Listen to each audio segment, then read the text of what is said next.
This is Sky Fire News, the best UFO show on the internet. Skyfire News is on the internet. Skyfire News.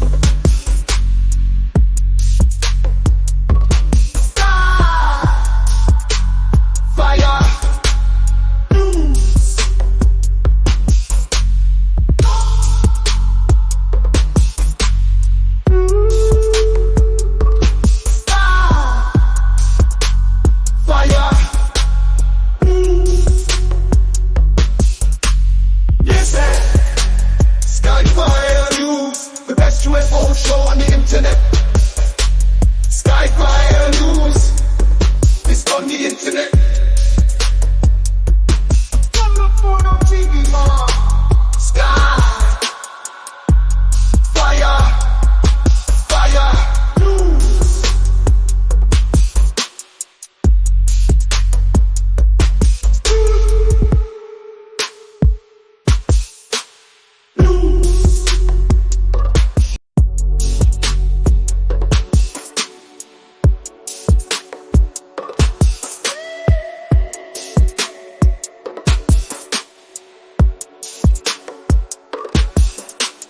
This is Skyfire News, the best UFO show on the internet.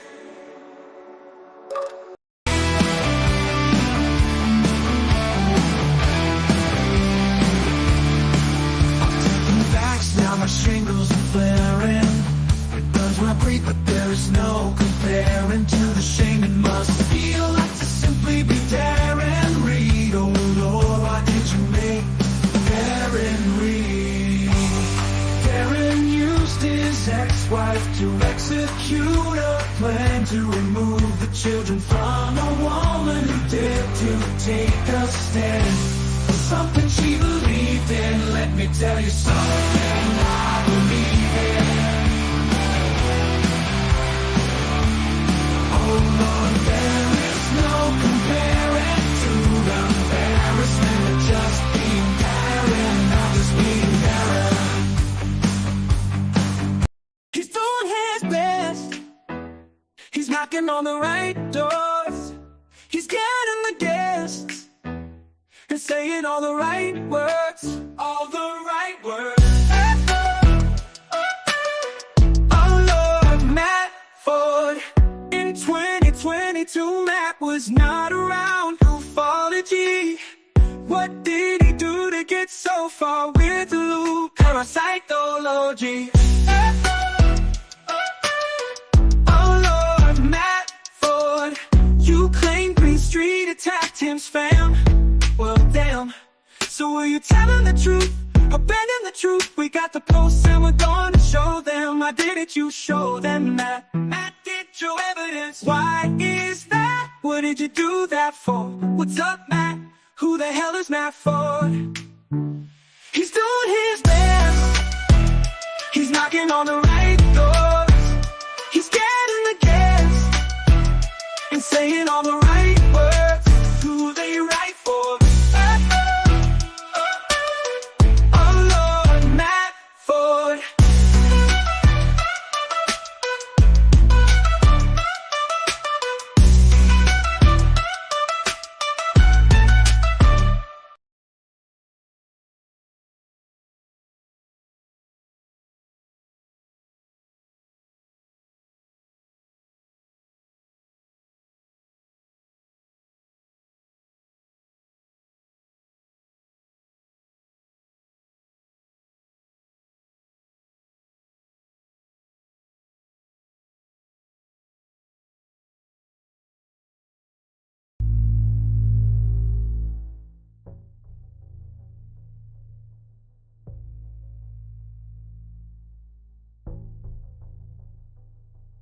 There we go. We're back in the mix. Always a false start over here. Welcome to the show.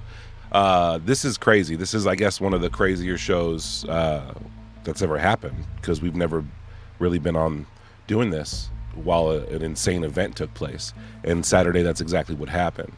We had an attempted assassination on a ex-American president, a candidate, leading candidate The timing couldn't be crazier. The suspicion and conspiracies are thick in the air, and there's a lot of unanswered questions. We have some answers for some of the stuff. I don't know how closely you guys have been following it, but we'll go over everything we have about it.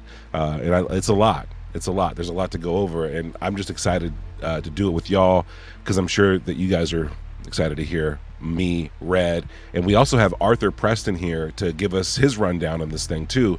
It's exciting to be able to cover this story. It's a tragedy that happened. It's awful. Some people are celebrating it. I find that to be deplorable. That's my view.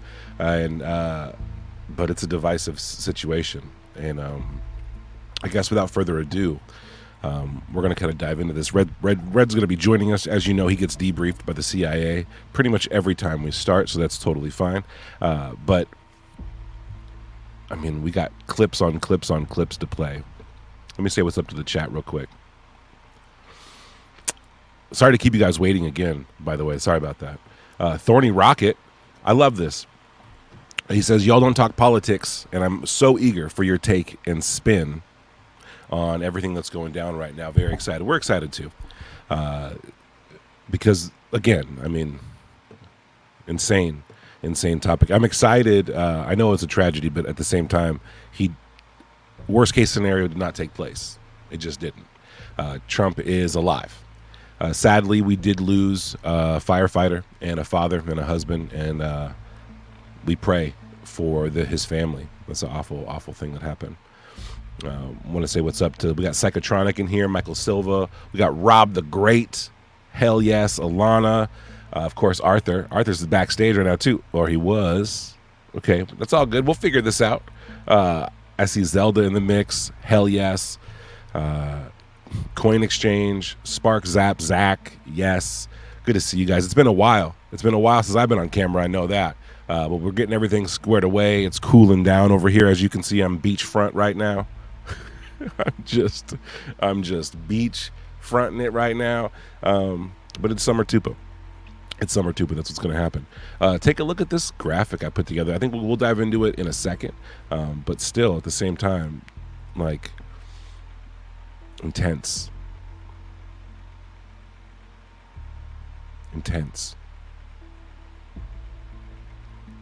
130-yard shot. From our count, he got off about 6 shots before the sharpshooters took him out. That's a lot of shots, if you ask me. Panda, get your butt up here. He's backstage now. Oh, Lord. Oh, Lord, oh, Lord, dude.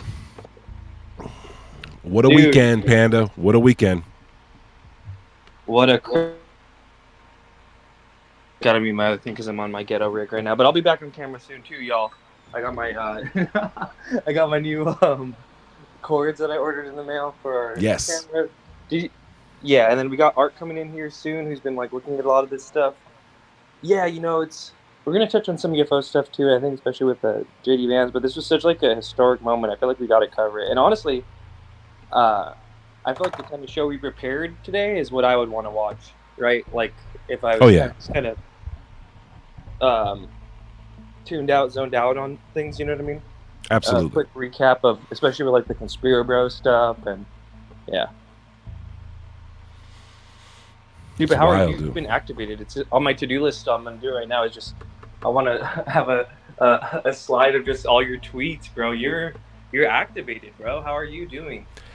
I was in a space with you, I think, when the news came in that happened, and I left immediately to check. And the experience I had while checking was terrifying, because you see the guy grab his ear, then he goes down, and it was so early, and it had happened literally a minute, 2 minutes before. And when he got back up and had his fist in the air, dude, if you didn't feel something in that moment, then I don't know what you saw. So activated, sure. Ready to kind of, I don't know. I think a lot more people are coming out and they're less afraid to talk about their political beliefs, because, you know, for too long the narrative was really like clutched, in the stories and in the media. It's just clutched, you know, almost at a chokehold, and it's awful. In either direction, right? We want to see a debate, I think, not just a kind of a totalitarian culture war taking place, and that's what was going on for a while. And I see that kind of subsiding now, and I see a lot of people activated as well to basically speak their mind, right, and like try to say what's right and be in the mix. The guy almost got killed. His ear, like if he wasn't looking in the right direction when it happened, he'd be dead. And to think that we would have seen a person murdered on live TV that is so beloved by so many of this country and around the world, that would have been a terrible timeline to be in. It would have been awful. And I'm not saying that the event wasn't victimless. I'm sure the parents of the shooter even are living in their own personal hell right now, along with the victims that were injured and lost their life in that. Right? They're not living in the best timeline right now. But as far as like at a national level, seeing that, I'm glad we didn't, and it's crazy. What up, Arthur? Hey there. How's everyone? Welcome to the show. First time, hell yeah. We're gonna have you on soon for the thing, but figured no one better to talk about what happened than Art. What happened this past week? Any initial thoughts before we start running through the slides? Well, inside job, 100% beyond the pale. I was listening to Jason Sands in Spaces when it happened, and I just like saw it in my feed, like the video of him like bloody, and like I'm like, what the hell is going on? So that was definitely a flashbulb moment for a lot of us. But yeah, I forgot I was also in that space. We totally experienced the Trump assassination attempt with Jason Sands, like all reacting to it live. That might have been worth pulling up. But yeah, dude, pretty wild stuff.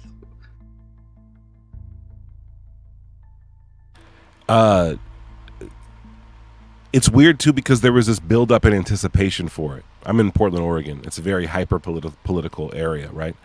People are very proud and free to say that they want, Trump to disappear or be unalived. It's often talked about, like at the dinner table, and to see it happen or almost take place was surreal. It was surreal, but crazy. So a lot of funny details popping out. A lot more than I thought we'd see. Dude, even right? As we're still preparing, I mean, obviously, right, it just happened, but we're still seeing so many funny. It's really crazy to see some, like, honestly, like JFK level fuckery, it seems like happened, but like it didn't happen, but like they were trying to make it happen, and now there's this like, wow, what a time to be alive. We have so many videos now that everyone has a camera and the cell phone, so that's the difference between JFK and now. Yeah, we're not dealing with two pieces of film, right? We have like everyone's got eyes on this. I mean, there was footage of the shooter on, you know what I mean? Like setting up his gun. There was footage of people running and yelling, saying this is what happened. Could you imagine that on the grassy knoll? And we're going to compare those two events, by the way, and like the yardage that these shots had to be in order for this to take place. Crazy. Oh man. Okay, so where should we start, guys? Where are we starting with this breakdown? Do we need a little boom? Different... Let's get it. We're starting. I see you're working on the Tupa thing, bro. I was so sad when you told me you weren't the person who made that, the angel dodging the bullet thing. I thought you made that, bro. I was like, oh, dude, I'm flattered that you thought that. Like, I'm definitely gonna make something like that now for sure. Oh yeah. Okay. So I guess first we'll just start. This person, they did a good job of syncing up a bunch of the different things. This one's kind of long. It's like 4 minutes, but if you want me to pause at any point, let me know. And I'm still gonna be like kind of prepping the end trail of this, because yeah, then we could talk about the JD Vance stuff too, right? Because that happened today too, and that's maybe more like UFO. We could talk about some of that stuff, but yeah. So let's just watch this. If at any point you want me to pause or stop, just let me know. Look, they're all pointing. The Atlantic, maybe the Pacific. Yeah, someone's on top of the roof. Look. There he is right there. Right there, see him? He's laying down. You see him? Yeah, he's laying down. And still I'm here with you fighting like hell to get a senator. What's happening? And to make sure we take back the White House, because if we do, we're going to make America better than ever before. We're going to make it. Yeah, look. There he is. Easy, because we have millions and millions of people in our country that shouldn't be here. Dangerous people, criminals. We have criminals. We have drug dealers. We have people that should not be here. It's much tougher than It happened. You went right on the roof, big guy. Ever. In recorded history, we're the best border. In fact, if they could ever put up a chart, I don't know if they can do it. Do you guys have access to that chart that I love so much? You don't mind if I go off teleprompter, do you? Because these teleprompters are so damn boring. I try and explain that. Oh, there's it. Wow. You guys are doing it. They're getting better with time. My guys, take a look at that chart. Take a look at the arrow on the bottom. See the big red arrow, right? So that's when I left office. That was the lowest point, and that comes right from the government services, comes right out of Border Patrol. Take a look at that. So that arrow is the lowest amount of illegal immigration ever in recorded history into our country. And then the worst president in the history of our country took over. And look what happened to our country. Probably 20 million people.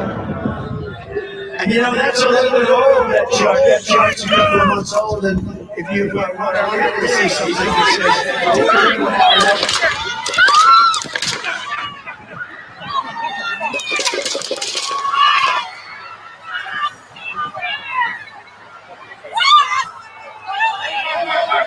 I hope he's turning this way. Be careful, guys.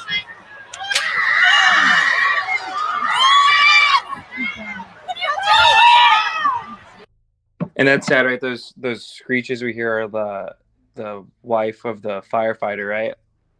Because you can kind of see it here in these videos too. Like, there's just so much commotion going on, but like people are starting to realize, like, oh no, this dude behind Trump is like actually like passed away, and everyone around him is all bloody. So it's like, and then there's this really sad juxtaposition where we're about to watch where like Trump's like obviously like I live, but then all the people behind him are still like, no, this person's like dead.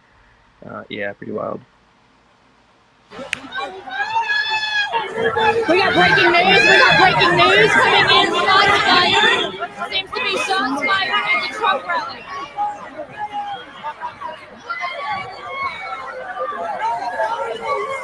Are you okay?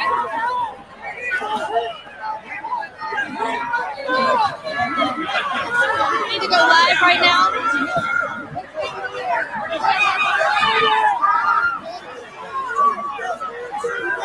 We are live right now at the Trump rally. We don't know if President Trump has been shot. We know he hit the ground. We do not know if President Trump has been shot. He's up. He's up.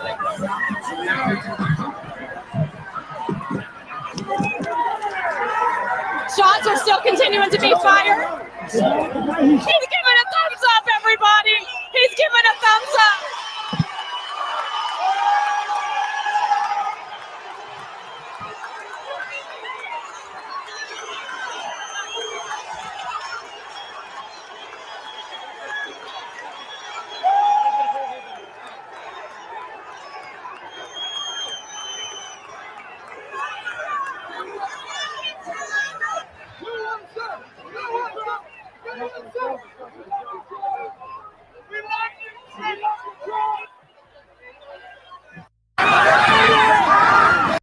Seems to be shots fired at the Trump rally.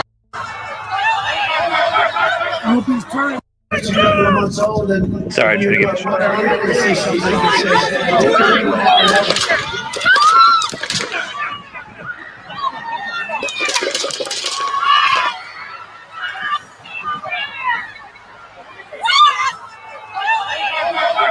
I hope he's turning this way. All right, so yeah, shout out to Milk Bar TV, Milk Bar, of course, right? It kind of sounds like our friend, but shout out to Milk Bar TV, Milk Bart. Yeah, pretty crazy scenes developing. Any thoughts on this before we continue on? It doesn't seem right that they would be able, that this kid would be able to find that spot and then have that opening and then also be seen for minutes before the shots got fired and he didn't get shot first. Like, I feel like if you were a cop and they were like, hey, there's someone on the roof, that you would just like run up there You know what I mean? And be like, holy shit, no way there's someone on the roof. And you'd be radioing on your way there to kind of engage the threat. But to kind of like dilly-dally like around is strange. And then you have these sharpshooters who I think might have had a very clear shot on him, although all these facts are going to come out. But they're at a higher elevation, it looks like, and they're looking down. It just seems like they would have been able to have that freedom to shoot.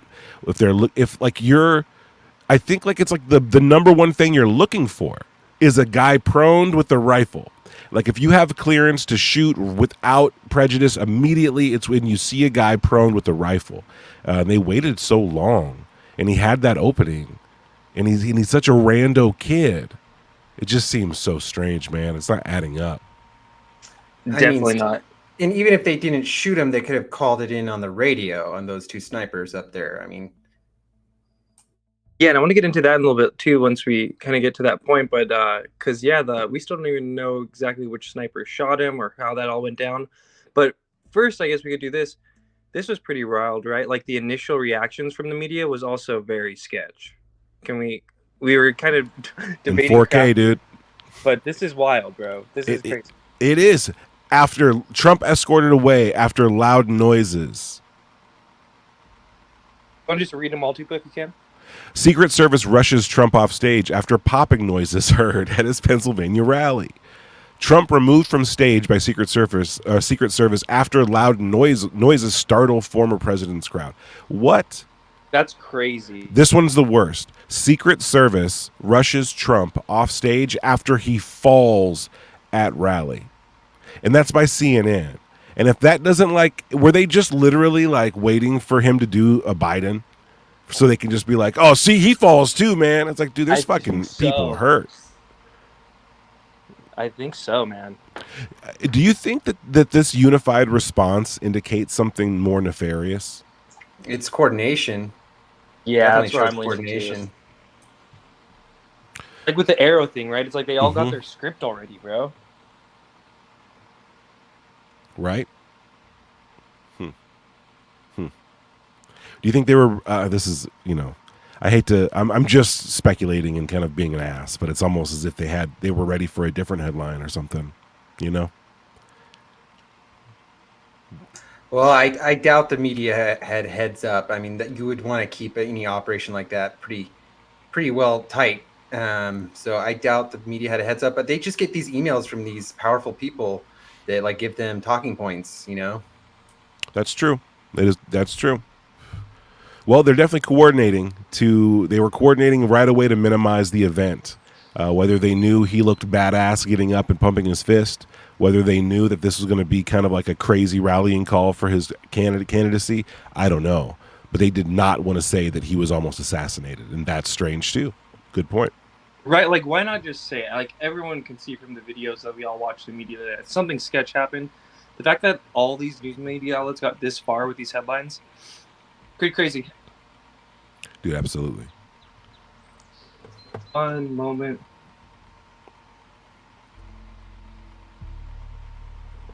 Get some music in here. Who's the worst? Which one is the worst, do you guys think? Who had the worst take on this? Who made the media look the most ridiculous? Actually difficult. These are all really bad. Maybe popping noises, that just adds insult to injury, I feel. Especially because now that we know that someone died, right? Doesn't that just make it all worse, these headlines? Yeah, it's gross. 100%. I think they feared some sort of rebellion, some sort of backlash. So they were trying to tamp things down. That's my only guess. We got this guy, he went hella viral. Shouts out to this guy, dude. He was I think he had it set shortly after and he reworked it to do this. And I mean, it's unfortunate, but I feel like this is a sentiment that you're kind of seeing a lot of, right? So let's just watch it and break up the bad vibes with some good vibes, I guess. I'll see the president. Well, the nigga that's running, Trump. He got shot, dog. They shot him. This nigga done been shot, saying I went to jail, he done scammed people. And this nigga my uncle? Who the fuck? Who the hell? He's black. He's officially black now, bro. This is beautiful. They shot him. He was like, yeah, I'm having a fire. He was fine. He was doing like this and walked out with an American flag on him. Like this. He put one of these like, I'm a real nigga. Fuck, nigga, I'm out of here. That's hard, bro. I wasn't even finna vote. I'm voting now, dog. He got it. He won. I wasn't even finna vote. I had no skin in the game. I like, that nigga got shot. He won. Fuck the bullshit. He had real ops, nigga. What the fuck? Joe Biden's biggest op is the stairs. That's it. He had real ops. Somebody really tried. I feel like that joke is fire, and people were kind of his biggest op is the stairs. Pretty funny stuff there. But do you agree? Like, I feel like this is such a huge PR win for Trump, right? Yeah. Like, it's unfortunate, right? Obviously, prayers to the family of the guy who died, but like, someone in the space was saying today that I guess people were saying that this was like $1 billion worth of advertisement revenue that they basically just gifted Trump. I mean, it's way more than that. I think it's got to be in the tens of billions. I mean, you got to think about it. Like, he came out of it, the way he came out of it is so insane that it's the best possible scenario. You know what I mean? That you could have asked for, getting shot, minor injury, blood on the face, show of strength at the end, made it out alive, talking today about it, right? Like, it's once in a lifetime. It's like lightning in a bottle, dude. It's the craziest thing. I think if I was the Democrats, I'd be so bummed out that it happened the way it happened, right? Because it's like, this is a home run. It's a home run.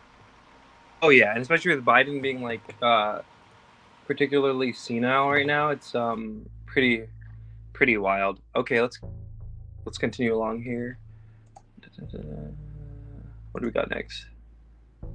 Okay, so here's a little graphic from New York Post, friend of the show, I think. Or actually, no, maybe this is, I don't know.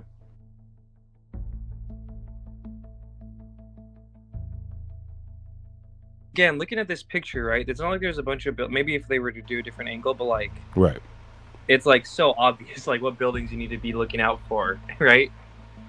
Oh yeah, and so there's two sniper teams too, right? We only see the one like directly kind of above Trump, where Trump's at. But there's this other one back there. Like, I would be surprised if they're the ones who took the shot, right? Because they're in a worse position, it would seem like, to get over there.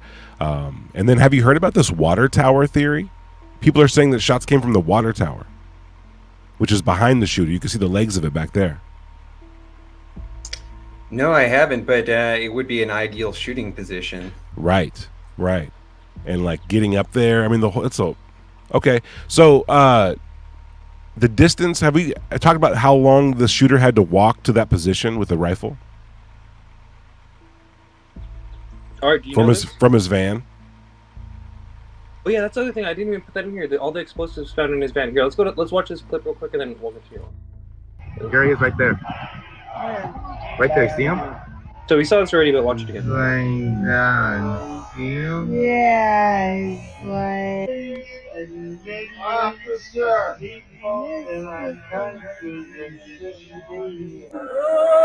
And you know, that's a little bit old, that chart. That chart's a couple of months old, and if you want to really see something that said, take a look at what happened. You can see the guy there. I think they hit him because the guy is. Did you hear what his last words would have been? What Trump's last words would have been? What would they have been? If you want to see something really sad, take a look right here. That's would have played again. It's his last words.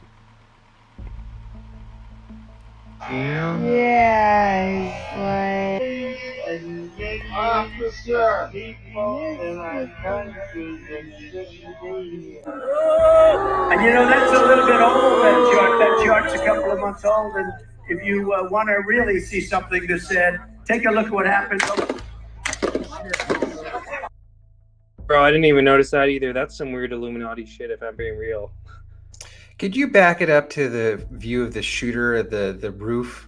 Because you see, it's not very tilted. I mean, there isn't a very, the angle of the roof is very, very slow. Right there, it's a very gentle slope. So a lot of people have been saying that the Secret Service snipers couldn't see him because he was behind the peak of the roof. But I mean, it's not a very steep incline on that roof at all. Yeah, that's fair. I mean, I mean, I think we're all in the something fishy is happening here camp. Let's continue along. Oh, this is kind of a little bit out of place, but did you see this shit was so funny? I'm gonna be honest, bro. When I saw this, I actually thought Patrick Jackson. Hold on, Red. 1 second. I want to show something. Like, so these are where the snipers were, right? But then you have Trump here, you have the victim here, and the shooter's way over here. This looks like it's kind of like a hill. It looks like it goes up. So these guys are really, they have a pretty much straight shot at that whole roof. It's not like it's steep, like Arthur said, dude. It's pretty shallow. They should have, with their high-powered scopes and shit, this should have been nothing. It should have been nothing. But here you have the water tower back here, and that would have, maybe the tree line would have gotten in the way, maybe, because it's a crazy angle, right?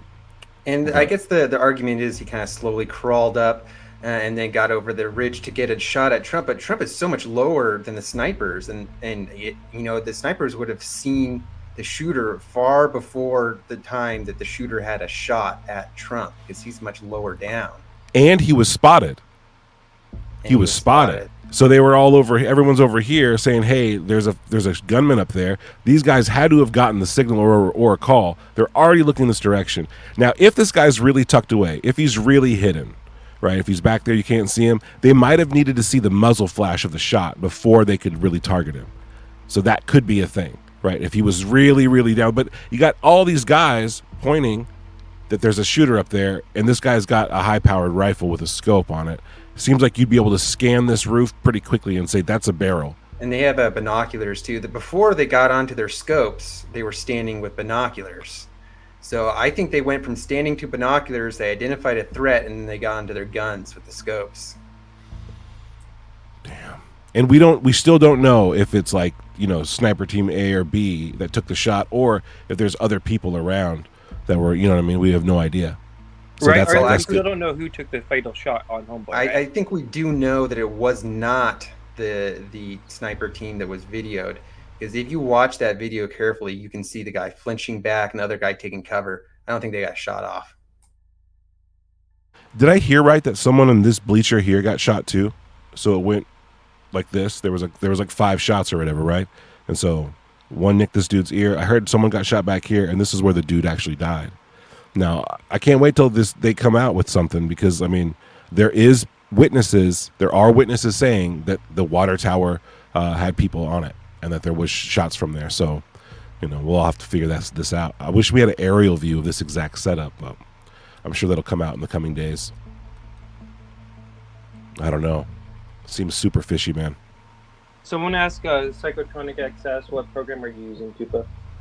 To do this? Yeah. It's called Good Notes, I think. It's like a note-taking app. So I just loaded the picture in, and now I can do this. It works. But yeah, so this is a better visual, and I really do think there's a bit of a slope up there. I could be tripping, I could be wrong, but it looks uphill to me. So these guys have an even better view. Kind of no excuses there.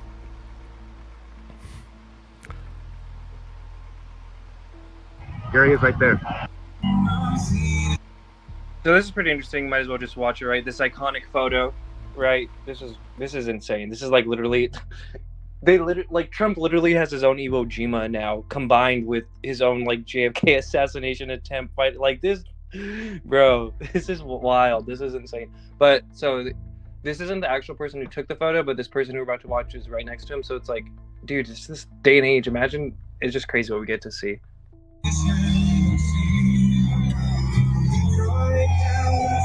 MAGA means Make America Great Again, Joe.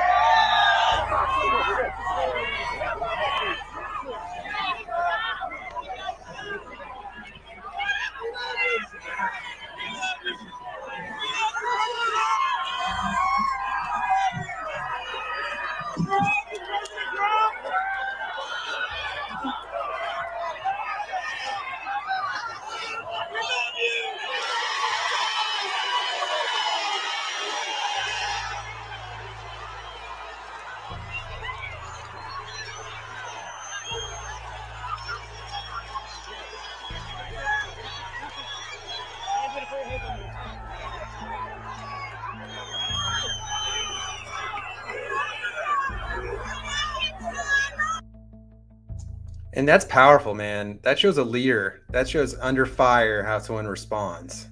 It really does. And that's the thing, too. I was thinking about this whole thing. It's like, we want to think we're all like, and in many ways we are sophisticated, but a lot of the ways we're still like very much like primal and like instinctual and like, I want strong leader. You know what I mean? And like seeing that, dude, I feel like even people who freaking hate Trump, like, did you see that one meme? It was like, I might try and find it, but it was like two girls talking about this, and they're like freaking out of like, oh my god, like he looked cool, doesn't he? He looks really so cool. He looks really cool, and they hate that, honestly, because the comparison between him and Biden is now it's like a Grand Canyon apart. You know, they might be similar ages, but these guys are working with two different two different playbooks. It's crazy. We're watching a guy who can barely form sentences compared to this guy who gets shot, stands up and pumps his fist and still makes it out. And then he's running his own social media accounts too. So there's all these different like elements that make this guy the obvious choice. Oh my God, it's so crazy. It's so crazy. But do you think he won over any Democrats with this, with his photograph? Do you think anyone just was like, you know what? Bro, I think a lot of black voters, especially. My brother, he's black and comes from kind of that gangbanger culture, and he told me that a lot of his friends are kind of going for Trump because they see that he's being persecuted. He's gilded in the hood for real. Like, well, we just heard that comedian say he's officially black now. So yeah. No, but actually though, like, I feel like so many people this whole situation and throwdown probably went over, which, and maybe we could get to this to the end, like what they're going to do next. But like, I'm nervous what they're going to do next, because like he's looking at like a Reagan level, I think, just sweep when you're looking at survived an assassination attempt. Biden is a skeleton, and so they're going to have to pull up some. And also, I guess getting into the conspiracy, like the fact that this all happened like after the debate and Biden not stepping down, like it all feels so orchestrated, coordinated. Let's see what we got next. Seems like they exhausted all of their options and we're left with only one. Activating MK Ultra victim. No, I'm playing. They did. That's exactly what it seems like. It came after so many of their failures, right? As a party, to perform and to show that they had strength and that their candidate was like going to be able to carry the torch for another 4 years. They kept failing and dropping that. And then then this. Yeah. Okay. So before we get into some of the more other things, a little about the victim. Were shot in that Pennsylvania crowd. 3 adult men who were attending that rally. One of them did not survive. Corey Comprador, a 50-year-old firefighter, husband, and father of 2 daughters, remembered as a hero tonight. He had brought his family to the rally, and tonight his family says he died jumping onto his loved ones to protect them from the gunfire. Here's Whit Johnson. At the Buffalo Township Volunteer Fire Company, Black Bunting hangs in honor of 30-year veteran Corey Comprador. He's a guy with a smile that lit up a room, volunteered here for years, doing life-saving stuff for complete strangers, putting his life on the line. Corey's uniform still on display in his locker next to those of his fellow firefighters. A day earlier, the 50-year-old husband and father was in the crowd with his family at former President Trump's rally as a hail of gunfire erupted. An attempted assassination against Trump. Corey killed in the chaos while shielding his family. He was protecting his family from the bullets that were being fired. And he lost his life. God love him. Corey was a girl dad. Corey was a firefighter. Corey went to church every Sunday. Corey loved his community. And most especially, Corey loved his family. Today, Pennsylvania's Governor Josh Shapiro ordering flags across the Commonwealth lowered to half staff in recognition of the tragedy, speaking with Corey's grieving loved ones. They have some very challenging times ahead of them. They will have an empty seat at the dinner table for the rest of their lives. But we need to make sure that Corey's memory is forever a blessing. Corey's family posting tributes online. Those who knew him, not surprised by his sacrifice. Even if it's a complete stranger, it wouldn't have been a shock to know that he did everything he could to keep people safe. That's just truly the man he is. And we heard that over and over again today, Whit, from anyone who knew him. So yeah, super sad. Of course, it was just like a stand-up pillar of his community kind of guy too, right? It's like, oh, so unfortunate. Any thoughts on the victim? It's crazy. It sucks that like his death is overshadowed by the gravity of the events. You know what I mean? Heart goes out to his family. That's crazy. That's crazy. I mean, like, 'cause it's a war zone type thing that you'd see, right? For them and for everybody else in the audience who was there. Like, it's not a typical thing you'd see. It's got to be earth shattering. I can't. Yeah, I wish them the best. Same with him and his family and friends. It's just nuts. I haven't heard anything about the other victims and what injuries they suffered either. So prayers out to them as well. Yeah, I know they started a GoFundMe for him, and Trump reposted it. So send anything you can to these people. They deserve it. Oh yeah, for sure. Look at this guy. This is like, look at the shock that just like people were in. I think he was near the Corey. I think he spoke at the event. All we know is shot fired, and then I jumped over the barrier and put my hand on the guy's head that was refusing to breathe. Who was it? Do you know? This is not Trump, though. This is another person. Yeah. So Trump's not here. And it was, you said he got hit on his head. Yeah. Were you in the vicinity where Trump was? I was on the side. I was with a special guest. Are you okay? I'm Rico Elmore, but I just military reactions. Yeah.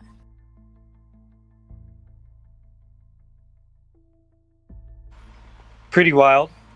Pretty terrifying. Sad, terrifying. Okay, here's some information about the shooter that we found. Tupe, I saw you pointed this clip out because he's checking up a lot of MK Ultra boxes, but I don't know. Here's the first one. 6'4". I go to Stanford University. I have a 10-inch penis, and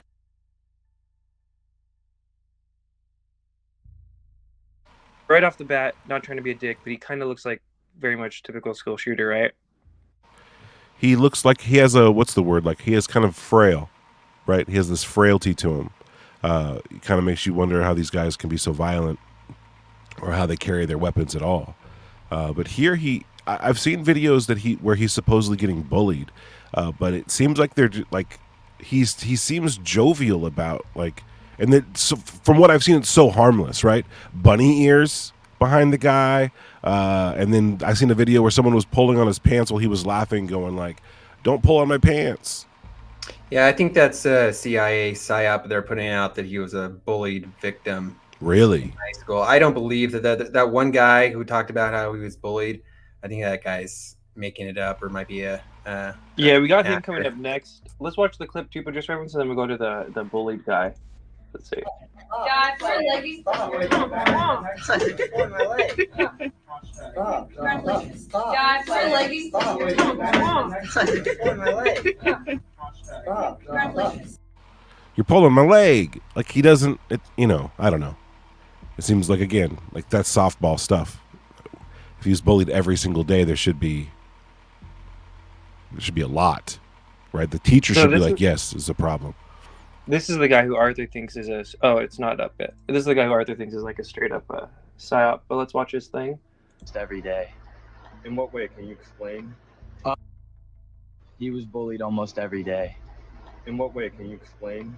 I mean, he would sit alone at lunch. I mean, he was just an outcast, and you know how kids are nowadays. So they're gonna see someone like that, and they're gonna target him because they think it's funny or whatever. So it's the best way I can describe it. And it's honestly kind of sad. Like, I don't want to say this is what provoked it, but you never know. Yeah. You said he was a loner? Yeah. I want to say he was a loner more because he was quiet, but like he was just bullied. Like he was bullied so much. This is high school. Yeah. What did they, do you remember at all what they said to him or called him? No. He was just made fun of, I guess, for the way he dressed or his. Interesting how our rip on this, because No, I don't remember anything. Well, But- it just sounds like he's lying, like he's being asked specific questions and he doesn't have any answers for it, and he's kind of making it sound like this was the reason why he shot, or I don't know, maybe it was the Dude, reason. Did he seem checks kind all of the like boxes pigeonholed, off. right? Let's insert the bully. He was bullied in this. I mean, Is he a loner? Ended up being that, but it felt like inserted by him. I'm gonna play it again, actually. One moment.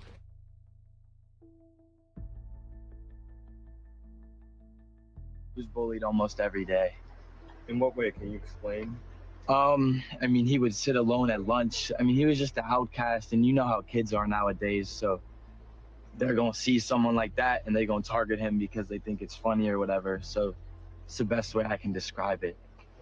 And it's honestly kind of sad. Like, I don't want to say this is what provoked it, but you never know. Yeah. You said he was a loner? Yeah. I want to say he was a loner more because he was quiet, but like he was just bullied. Like he was bullied so much. This is high school. Yeah. What did they, do you remember at all what they said to him or called him? No. He was just made fun of, I guess, for the way he dressed or his appearance.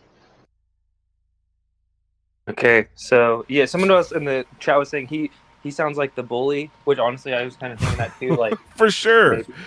For sure. But I mean, that's what makes it sound fake to me. Like, I'm not saying this guy's a fake person or he didn't go to school with him, but it just, the boxes he hits are too perfect of a soundbite. It's too perfect. It says everything you need to know about him, and it allows you to dismiss any other investigation into who this kid could be. It gives you such a well-rounded idea, but then the examples they show, and kids have cell phones, right? The examples they've shown so far to back it up are like not really doing it. Now, was this kid super popular? Not saying that. I don't know. Not saying that at all. But according to other reports, he had a small group of core friends. And he probably was teased and bullied. I'm not saying he wasn't at all, but He definitely looks like someone who might have been. I bet he has a ton of gamer friends and shit, dude. Like, you know what I mean? The small core group of friends, that makes sense to me because when they showed videos of him close up, he's like smiling. Do you know what I mean? Like he was engaging. He wasn't completely removed. And he had a sense of humor. He said a 10-inch dick, and he goes to Stanford University, which is a whole thing in and of itself. But I mean, those are like jokes of a confident person, right? They're not jokes of a victim who's bullied like relentlessly and has absolutely no strength left. Like that's what this guy painted, that he was this pathetic punching bag. But the videos we've seen so far are far from that, in my opinion. I mean, he's not the jock of the school for sure, but people are putting up bunny ears behind him and shit. They're not playing the knockout game with him. That's two different stories. We'll have to follow. We're going to follow up with this. I'm going to, there's going to be more reports of these kids who knew him, right? They're going to start coming out telling their story. But what do you think about the fact that he has absolutely no social media presence as a 20-year-old? Yeah, that's pretty wild. I think Art brought that to my attention. Hard to everyone believe. does. Everyone has social media at that age. I mean, these kids live on their phones. Yeah. Oh, and there's also this that kind of might lend towards MK Ultra stuff. I don't know. Art brought this up too. You want to speak on this, Art? Maybe. Well, just the simple fact that both of his parents are, psychologists, trained psychologists. They say licensed professional counselors, but you have to go to get a degree in psychology typically for that. And that does fit a profile of a potential MK Ultra victim, and his connection to BlackRock. I mean, it's ticking boxes. Yeah, and that's perfect segue to the next one because people are trying to like normalize this. I'm like, bro, Ryan I've never Malalo. been a commercial. I teach AP and honors economics in Pittsburgh, Pennsylvania. Financial well-being to me is knowing that I can be free to do the things that I love to do. I hope when I retire someday, they say that guy made this place a special place to come to school and gave as much as he could to help the community. Oh, this poor fucking guy. Isn't this crazy? This is fucking crazy. Remembered for, bro. Oh no. Poor. I mean, I doubt he's like calling in drone strikes or anything like that, but talking about this the guy? fact that this commercial is like, I hope to be remembered for like having a good student. Oh, dude. Okay. BlackRock. This commercial was filmed in 2022, 23, something like that. Pittsburgh. We got BlackRock. We got Pittsburgh. How many times has Pittsburgh come up in the last 4 months, Red? All the time, bro. Why is Also, that? Why? isn't this In where, what isn't this ways? the same state where Bledsoe saved the Pope? I just made that connection too. Of course. Huh. Yep. Of course it is. So there's a lot of characters in Pittsburgh, in the Burgh. A lot of UFO characters, right? I think Christopher Mellon has an office there, right? Chris Bledsoe thwarted a assassination attempt on the Pope. Where was these guys right now? Where were the remote viewers in the Burgh? There's so many things going on in the Burgh. The BlackRock commercial, this kid. Very strange place. Very strange. They can't get into his phone. They can't get into his phone. Oh yeah, you're right, Arthur. They fucking can. They've proven that they can. Haven't they gotten into other people, like all the fucking the J6ers? I think by now they have got into his phone, but initially it was reported that they couldn't. Let me see. Official is telling Fox they believe the shooter acted alone. We're also learning that they can't get into his cell phone. They have it at Quantico, but haven't been able to get any data out of it. Backman now is official is telling Fox. She needs to dial it back at the surgeons. That's all I'm going to say. She's barely emoting, but I love her. She's great. But dude, crazy. They can't get into the phone. Red, I think that's smart to assume that they have by now. But I think it's been reported by now. But even then, that because Craftbeard, our skeptic friend, was trying to, push back, of course. And but even this window is sketch, right? Like, why is there this long window? And I guess there's some historical precedent, the San Bernardino shooter and whatnot, and trying to get into phones. But I don't believe that they couldn't get into this guy's phone right away. So I don't buy it. Well, have they gotten? Is it been reported they have gotten into it? Like, I think I did see that somewhere. That like today, okay, like 3 p.m. or 4 hours ago or so. But all right, let's continue along. Boom. Oh yeah, so so 88 yards. So this was what, like double the length of that? Yeah, Oswald? yeah, about double. So Oswald pulled this shot off 88 yards away. That's maximum guess. Some people say 81 yards, but it's right in there, right? So he pulled that off, and he got like 2 shots off, hit the target, right? So nuts, and it's a moving target. There's that, and then you have whatever this guy's name is, Thomas. His shot was 130 yards, is what it seems like, and he got 5 or 6. Tardy Oswald. It sends me every time I see it or think about it. Yes, I did. Wild, unfortunate, but funny name. The internet is unforgiving, and that's fine. But yeah, the shot that this guy had to pull off was twice as far as this. You wouldn't even see it on this drawing, I don't think. But I know, for example. So we're getting into some UFO shit real quick. We'll just play the clips and see what you guys think, right? Because these are interesting and these are kind of relevant. This got hella retweeted over the weekend and stuff. Trump's been briefed. You know what's going on? He's scared. He's scared they're going to kill him if he reveals what he knows. That's what I've been told. You have a situation where your potential president is terrified of speaking about the UAP issue because he's scared they're going to knock him. I'm not kidding you. I'm not making this up. This is serious. You have a national scandal at the heart of this. It's not just about UFOs. It's about your country. It's totally screwed unless you resolve this issue. It should be the dominant political issue. If you can get this secret out, the world will change overnight. And I've heard that from people in the program. They're deeply, deeply angry that this secret is being suppressed. They see no good reason One of the reasons it's being suppressed is because America has made weapons, dreadful weapons. Are you proud of that?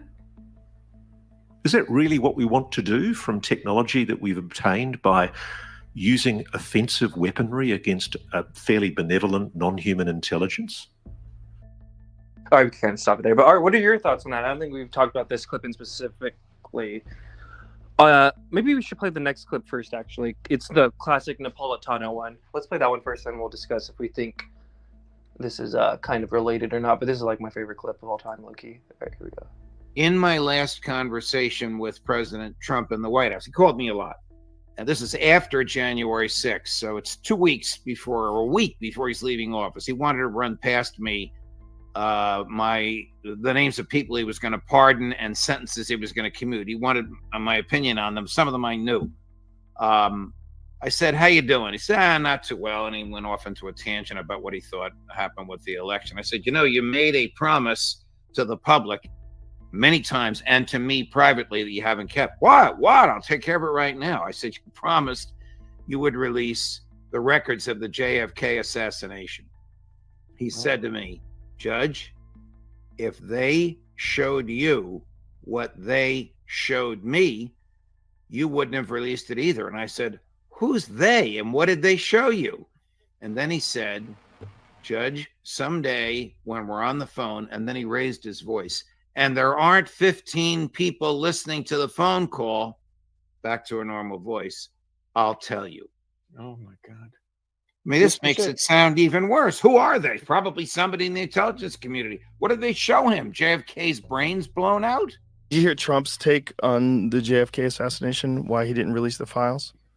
Yeah, I know what Trump's take is. He said that if you knew what I know, you wouldn't tell people either, which is crazy. Well, what and does that mean? That's his position on the UAP thing as well. Yeah, actually. And that's a lot of people's position on it. I mean, Trump is saying, of course, the CIA had knowledge of it. That is known. All right, so what do y'all think of that, Art? What do you think? Well, I've had a few takes on this. I mean, initially I was like, oh, Trump is fully briefed. He knows all about it. His uncle, he probably knows more than anyone in ufology. But then I kind of pulled back from that position, thinking maybe he is oblivious to it based on some of his more recent comments.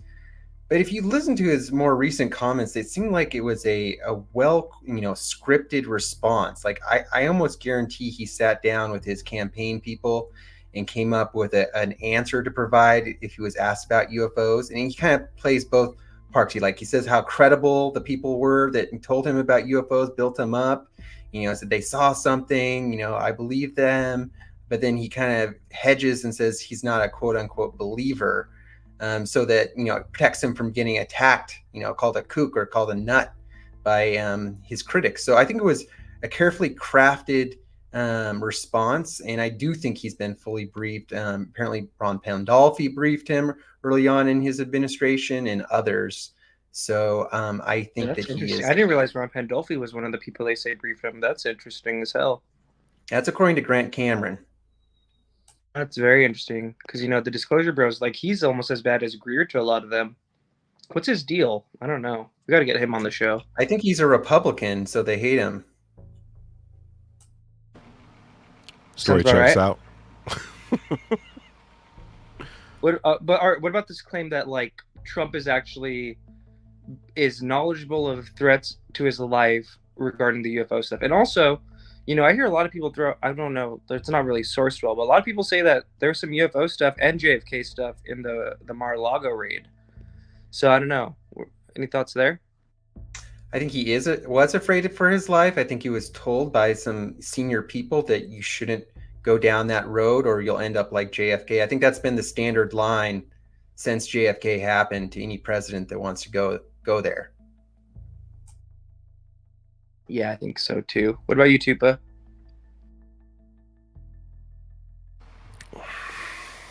Yeah, I agree with Arthur on this one. I mean, it's kind of hard to guess too, you know what I mean? But sorry, I was just looking over here. I think I might have put to bed the water tower theory. So You called the water tower? I called them. I called them up. They got to know, right? They hit me up. So from over here, if the shot came from it, it almost hits exactly where the victim was, right? So there's that.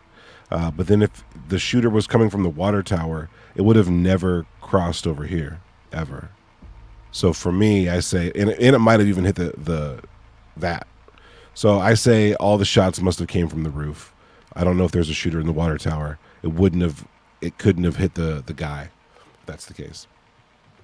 And I think we had 8 total shots. But I would like to see some better analysis on the shots, because from my ears listening to it, it seemed like it was all the same sounding shots, like it was all coming from the same type of gun. So I think there might have been a total of 8 shots from the shooter. But then who killed the shooter? Yeah, where'd those shots come from? I mean, it looks like sniper fire, right? Because it's a headshot. We don't even know what you say. It's a headshot, but do we know that? It looked like it when they showed a photograph of the victim, or sorry, of the shooter having the deceased shooter. It looked like he suffered a head wound. Lots of blood coming from the nose. I don't want to get too graphic here, but also what looked like the back of the head. And then I thought I was seeing deformations in the face, but it could just be the Thomas's his unfortunate bone structure. Who knows though? But could it have been a self-inflicted wound? Do we know that it wasn't a self-inflicted wound? We have no idea about that, actually. That's a good idea. It could have been a self-inflicted wound, huh? Interesting. All right, let's continue. Yeah, we'll keep our ear out for that. That's very interesting.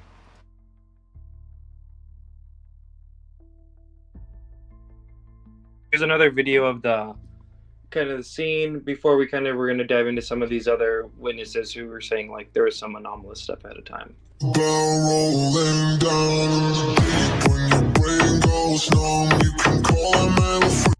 I didn't realize I had this song.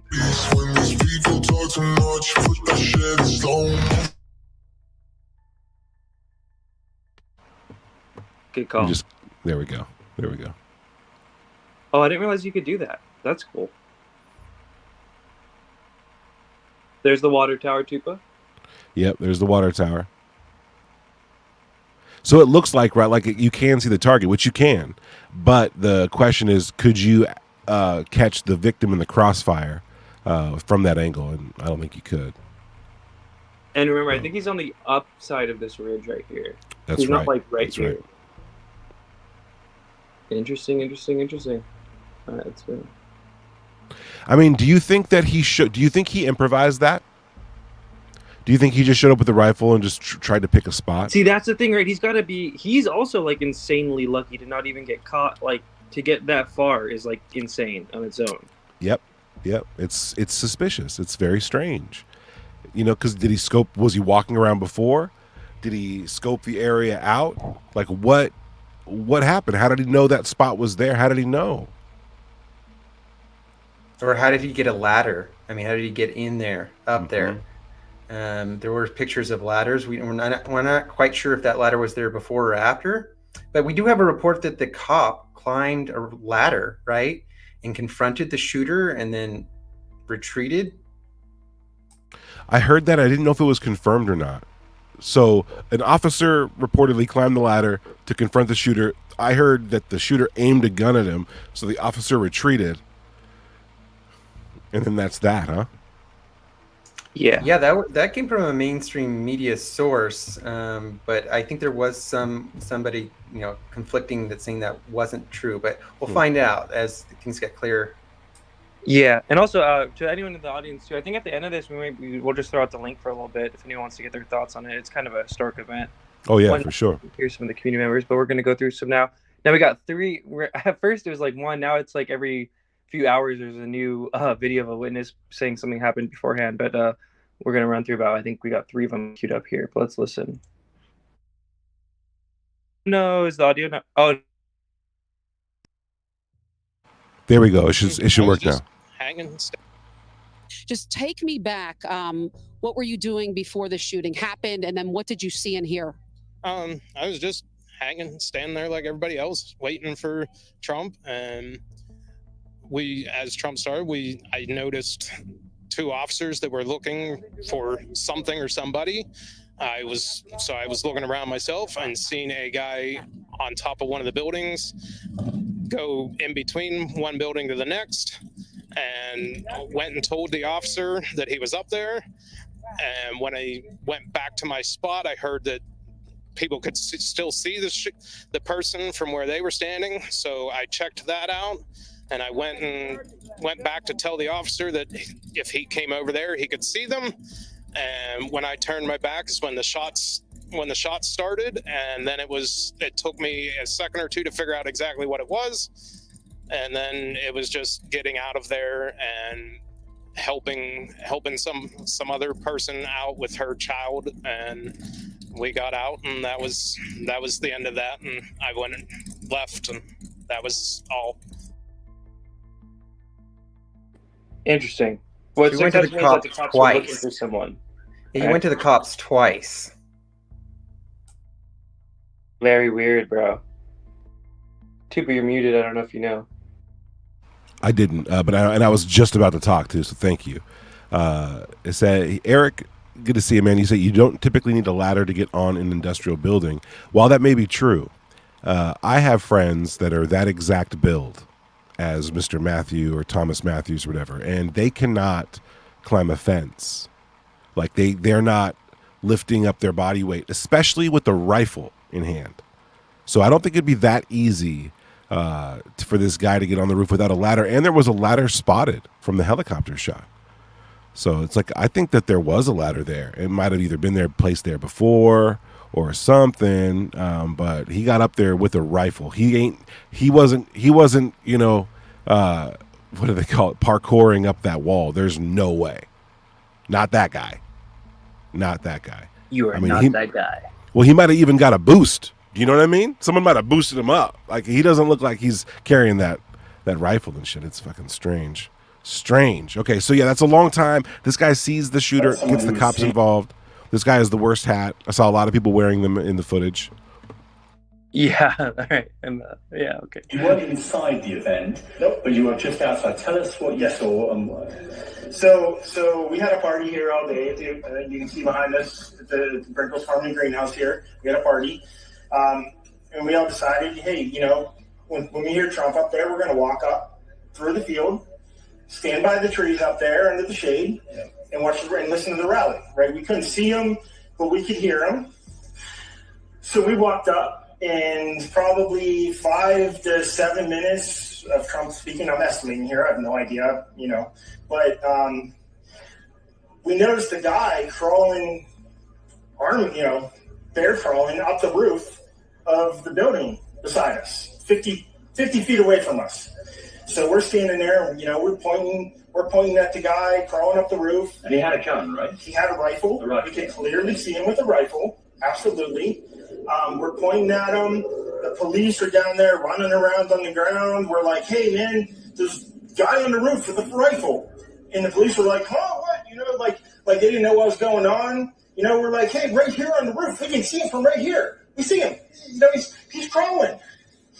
And next thing you know, I'm thinking to myself, why is Trump still speaking? Why have they not pulled him off the stage? I'm standing there pointing at him for, 2 or 3 minutes. Secret Service is looking at us from the top of the barn. I'm pointing at that roof, just standing there like this. And next thing you know, 5 shots rang out. So you're certain that the shots came from that guy on the roof? 100%. And he was up there for a couple of minutes. He was up there. You saw him up there for a couple of minutes. Absolutely. At least 3 to 4 minutes. And you were telling the police and the Secret Service? We were telling the police. We were pointing at them for the Secret Service. They were looking at us from the top of the barn. They were looking at us the whole time when we were standing by that tree. Could they see binoculars? Could they see him? Probably not, because the roof, the way that the slope went, he was behind where they could see. But why is there not Secret Service on all of these? So we need to start a fund for all these dudes, to be honest, bro. Is this guy okay? Has anyone heard from this guy since this interview? Honestly, yeah. If you know where this guy is, let us know. He's safe. They need to be checking in often on social media that they're safe, because we all know how this story goes. But yeah, wild ass hat. Didn't take it off for the interview. Love it. Pretty sick. Anything particular stand out to you about this one, Art? Well, he does say that maybe the snipers couldn't see the shooter because of the roof angle. So, I mean, I think that should be, that is a piece of evidence but I think that can be, empirically shown. I mean, you just need to get someone up on top of there and take a picture and see what they can see from the barn where the snipers were. We're about to see a flurry of weird suicides, I think, of a bunch of people related to this. Just saying. Don't wish it, but yeah. Okay, let's got one more of these people. Shot to the left. He killed a gentleman in the water tower here. Now, when I called my husband at home, who's watching TV, he said, I thought Trump hurt his ear when he went to the ground. But he said, no, on TV they showed before Trump hit the ground, the ear was bleeding. So that sharpshooter went across, Trump turned his head, his ear must have been nipped, and it killed somebody in the stands over to the left. Could you see anyone injured besides the blood on the former president? All I saw was the gentleman from Beaver County who spoke earlier in the day. He was running for the State House Representative, Elmore, I know his name. He had a white shirt on, and I saw him come from that left stands where the people were mostly shot. I think there were several. They said 3 medevacs left here. Blood was down the right side of his. He wasn't shot, but you could see that he was next to somebody who must have been bleeding profusely, because he either helped them and ran, rubbed against them, or tried to get them help or something. It was covered, so I knew that he was near somebody. That was my first indication that somebody was actually shot, when I saw his blood on his shirt. Aaron, when did you realize that, hey, this might not be fireworks, this might be something else? When they got Trump down on the ground. And then we were just so concerned that he wasn't hit, because we couldn't. It happens so fast, it's really hard to process it. I guess if you have it on your camera to see the exact minute, you can tell. But when he got up, he did not look bad at all. What I've heard coming out here is now they feel that there was 2 shooters on both sides. So they got the one on the tower on this side, but the one on the right side they never got. So that's why they wanted us to leave immediately, because they thought there's still a shooter out there somewhere. So there could be in these woods around Butler. And I feel sad for our country. I feel sad for everybody, I mean, you don't like the guy, don't vote for him. Don't kill him. We love the guy. We're going to vote for him. I mean, what is up with his violence? I mean, it's just terrible. I mean, I just wish that people that I'm glad that guy's no longer with us anymore in that tower. And I hope they get the other one too. And I hope they don't nick him. I hope they get him. He's down. I hadn't seen that. Initial thoughts. She said, so what's the big takeaways here? She said 2 shooters, 1 in the water tower, she said? Yes. 2 shooters, 1 in the water tower. That must mean the one on the roof. So that they got, but what she said is that they got the one on the water tower. What we were shown is that the guy on a roof was actually shot. So there could be also a thing where a lot of people take something away from the same scene, and she might have, that might have been the rumor mill in the within the 4 minutes of it happening, and then her being interviewed. So we don't really know if that's accurate. I mean, aren't there always like 4 or 5 reporters or shooters reported at first, kind of thing? Yes, and multiple gunfire like sources and stuff like this, because in the heat of the moment, no one really knows. But she's not the only person who talks about the water tower. And she said that someone told her that there were 2 shooters. So who told her? Was it a police officer? Good question. Sounds like it was some kind of law enforcement, because it sounds like they were like telling her to like not go that way. We're searching this way. Well, if it's a planned event, let's just say that this was an orchestrated event by some nefarious third party, whatever, right? Not even like a Democrat Republican thing. Let's say they did that. One of the ways in which you would like kind of cloud it is you'd have people in the audience, number one, and they'd have their cell phones out recording because they'd know where to feed that footage to. But they'd also possibly be doing crowd work by starting little rumors and dropping misinformation throughout the crowd. Oh, did you hear this? There's this over here. The cops said go over here. Like that kind of stuff could easily happen and take place, because it's kind of a small group of people. It would be fairly easy to do that. And there's already footage surfacing of different crowd attendees that are looking very suspicious as the shots go off. But yes, sir. Oh, we should give a shout out to Rob. For real. Thank you, Heather. Rob, thank you for renewing your membership for 2 months. Hells to the yeah. Good to see you here. So bad days, I'm all about the fatty. You better get some. Too busy hating, ain't getting none. Me, I'm all about the fatty. Ain't getting none. Me, I'm all about the fatty. They ain't ready. They ain't ready. Hell yeah. So thank you. Thanks again, Heather. Is this YouTuber? Did you put this one up, or is this art? I put that one up. So is this confirmed, or is this just people speculating? Well, we don't. The science isn't back yet, right? The numbers haven't been crunched, but from what we know, if you get shot in the ear and not in the skull, the bullet had to have been traveling in one direction only, across the ear.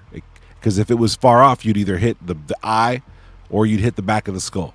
Something's going on. I think this photo it's just to illustrate that if he hadn't turned his head, that bullet would have hit him in the head. Like the direction his head's pointing changes. Yeah, so people in the chat were saying immigrant saved his life, but if anything, it was Trump's not wanting to get that immigration chart up and ready that kind of saved his life. You know Whoever made that graphic, he was really pumped. So let's take this beat for beat. He's giving a speech, okay? He goes off script. He says he's going to go off the teleprompter. Now he's just in the flow state. He is pointing to the graphic, and he's allowing the graphic to do the heavy lifting. And he's saying, listen, look at this. When I was president, things were going this way. When Joe became president, boom, look how it's looking now. And you want to see something really sad?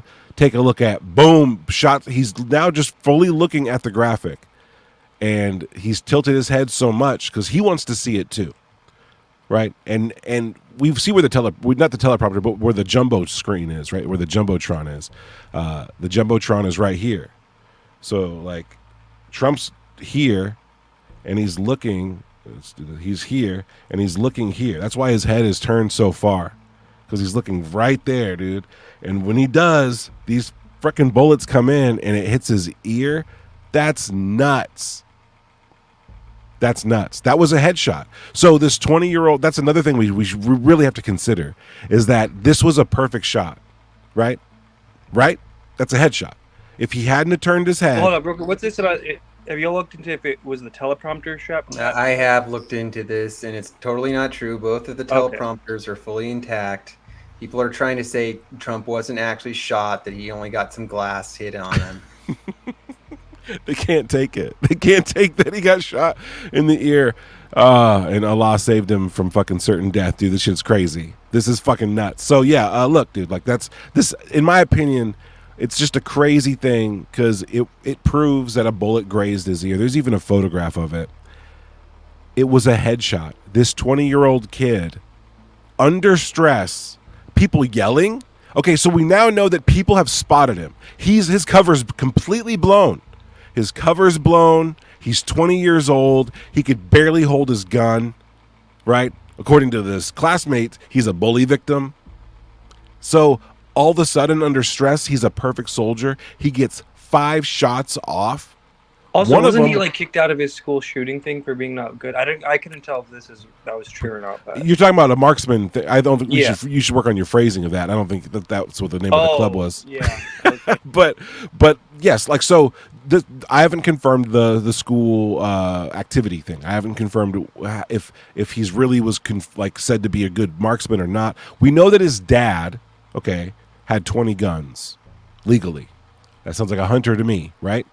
Someone who's like a gun enthusiast. His son might grow up around them, might be a great shot. But I'd like to hear what his dad has to say about that. Either way, this kid gets up there, 20 years old, gets up there and then fires off the perfect shot while people are screaming. There's a gunman up there, and he knows he's for sure about to get offed, and yet he pulls it off. What was the shot that nicked his ear? Was it the second or third one that nicked his ear? I think it was the first one. Go back and play the little compilation thing real quick. Why not, right? Yeah, I feel like I hear a shot, and then... Right? So that's when I left office. That's better with time. My guys, take a look at that chart. Take a look at the arrow on the bottom. See the big red arrow, right? So that's when I left office. That was the lowest point, and that comes right from the government services, comes right out of Border Patrol.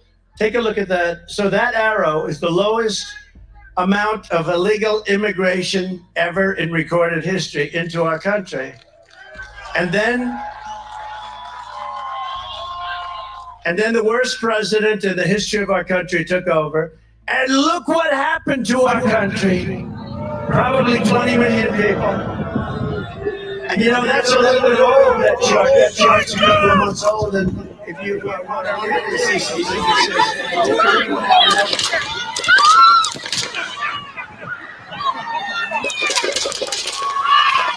says, Yeah, there's too much going on in that video. We need like the straight video. The straight. So I can pull that up real quick too. But you know, it looks like they're already kind of engaging the suspect, right? Or like they're kind of. Did you guys get that vibe watching that? Yeah, there's that build-up part too, where like they were like yelling, "Hey, there's a guy up here! There's a guy up there!" So there's all that like building up to like 2 minutes, right?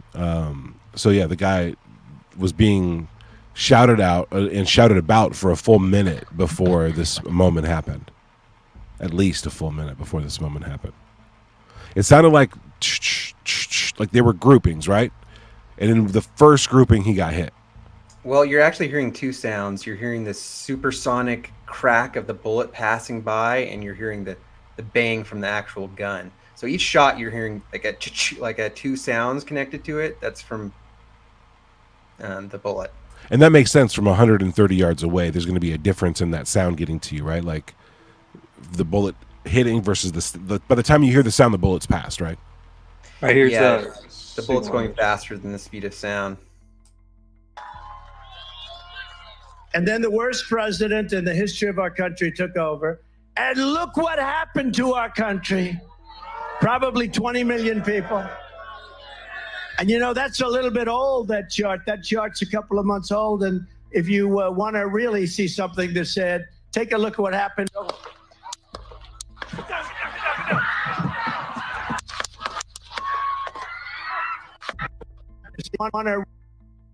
Pause. Of all the people we haven't heard from yet, I definitely want to hear from this dude, right? You see what I'm cursing over?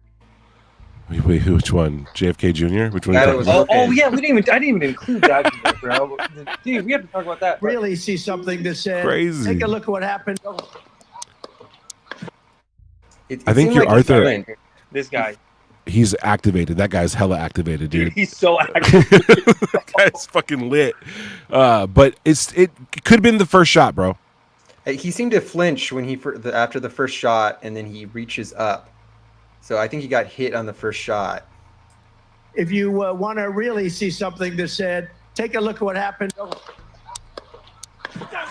You're right. He even says, oh, right? He says, oh, like, play it again. That's crazy. I never noticed that before. I want to really see something that said, take a look at what happened. And you see his shoulder pop up?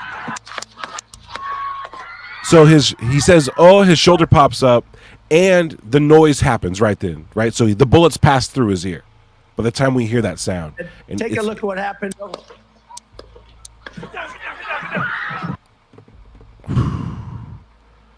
JFK Jr. back there is just fucking posted, dude. This shit gives me the chills, bro. Like it could have been game over. It sounds like the first shot was the one that hit him. Yeah, I think so. So Miracle, what do you guys think? Yes. Miracle in Pittsburgh. The Berg, Pennsylvania. Oh, well, it could be a miracle, or just, someone did die. So if it was divine intervention, you'd think God would come and stop the person from dying too. Okay, that's fair, but it's fair. That's totally fair, right? But like on a global scale, the death of a president has so much more, leaves so much more of a wake, right? That's a good way of putting it too, but that's respectful, I think, still. Well, no one's life is more important than any others, but in terms of like the weight and impact of a public execution like that, I mean, we have that evidence as seen from JFK, right? Like that fucked everything. That fucked a lot of people up, right? Then and the list goes on of public executions after that point. Yes, to this day. So this would have been like, history books, and it's I honestly, if you ask AI, like, what are the odds that this happened? The first shot, this guy's got him zeroed in. Trump fucking looks over at his teleprompter, does a full 90-degree turn, while the bullet's midair, gets him in his ear. The other shots go off. He's already on the ground. Like, he comes out scot, like, with only an ear injury. That bullet was headed for the back of his head, dude. That would have been game over. So maybe there was divine intervention. I mean, it is pretty crazy. You think maybe we switched timelines? Maybe we hopped timelines. You know what I think? Sometimes I think a lot of this shit is time travelers fucking around. Like, even some of these other big shootings. We don't have to go through all the names of them all. But there does seem to be some. I mean, that's part of the lore now too. People are always like, But what did you think of this? What did you guys think of this guy? And they were bringing forth a new patriotism upon the nation, and it was being birthed, and it just kept spreading like fire all throughout America, all throughout. And I saw Trump rising up, and then I saw an attempt on his life. This bullet flew by his ear, and it came so close to his head that it busted his eardrum. And I saw he fell to his knees during this time frame, and he started worshiping the Lord. He got radically born again during this time frame. I'm talking, people say he's saved now, but he becomes really on fire for Jesus, for what I saw coming. He even got the right ear. That's insane. It's insane. The idea too. Have you seen the photograph of Trump on the ground? No. Yeah, It's fucking haunting. Let me find it. I didn't even think about bringing this up. It's haunting. In context of what this guy's saying, it's like, it's great. I'll just find it real quick. Interesting. I'm gonna play this clip again because I just want to hear it back. And they were bringing forth a new patriotism upon the nation, and it was being birthed, and it just kept spreading like fire all throughout America, all throughout. And I saw Trump rising up, and then I saw an attempt on his life. This bullet flew by his ear, and it came so close to his head that it busted his eardrum. And I saw he fell to his knees during this time frame, and he started worshiping the Lord. He got radically born again during this time frame. I'm talking, people say he's saved now, but he becomes really on fire for Jesus, for what I saw coming. I believe it. I think Trump's like born again. I mean, he almost died. I mean, he seems like he's on a high now. Kimball is having a manic episode in our live chat. Prayers for Kimball, yo. If you're in the live chat right now, just Kimball, send all your love. Tell him, hey, we hope you're doing well, bro. I was just on UFO intros with Kimball. What's going on, dog? Let's see what's over here. What am I missing in these chats? Kimball's on fire for Jesus right now.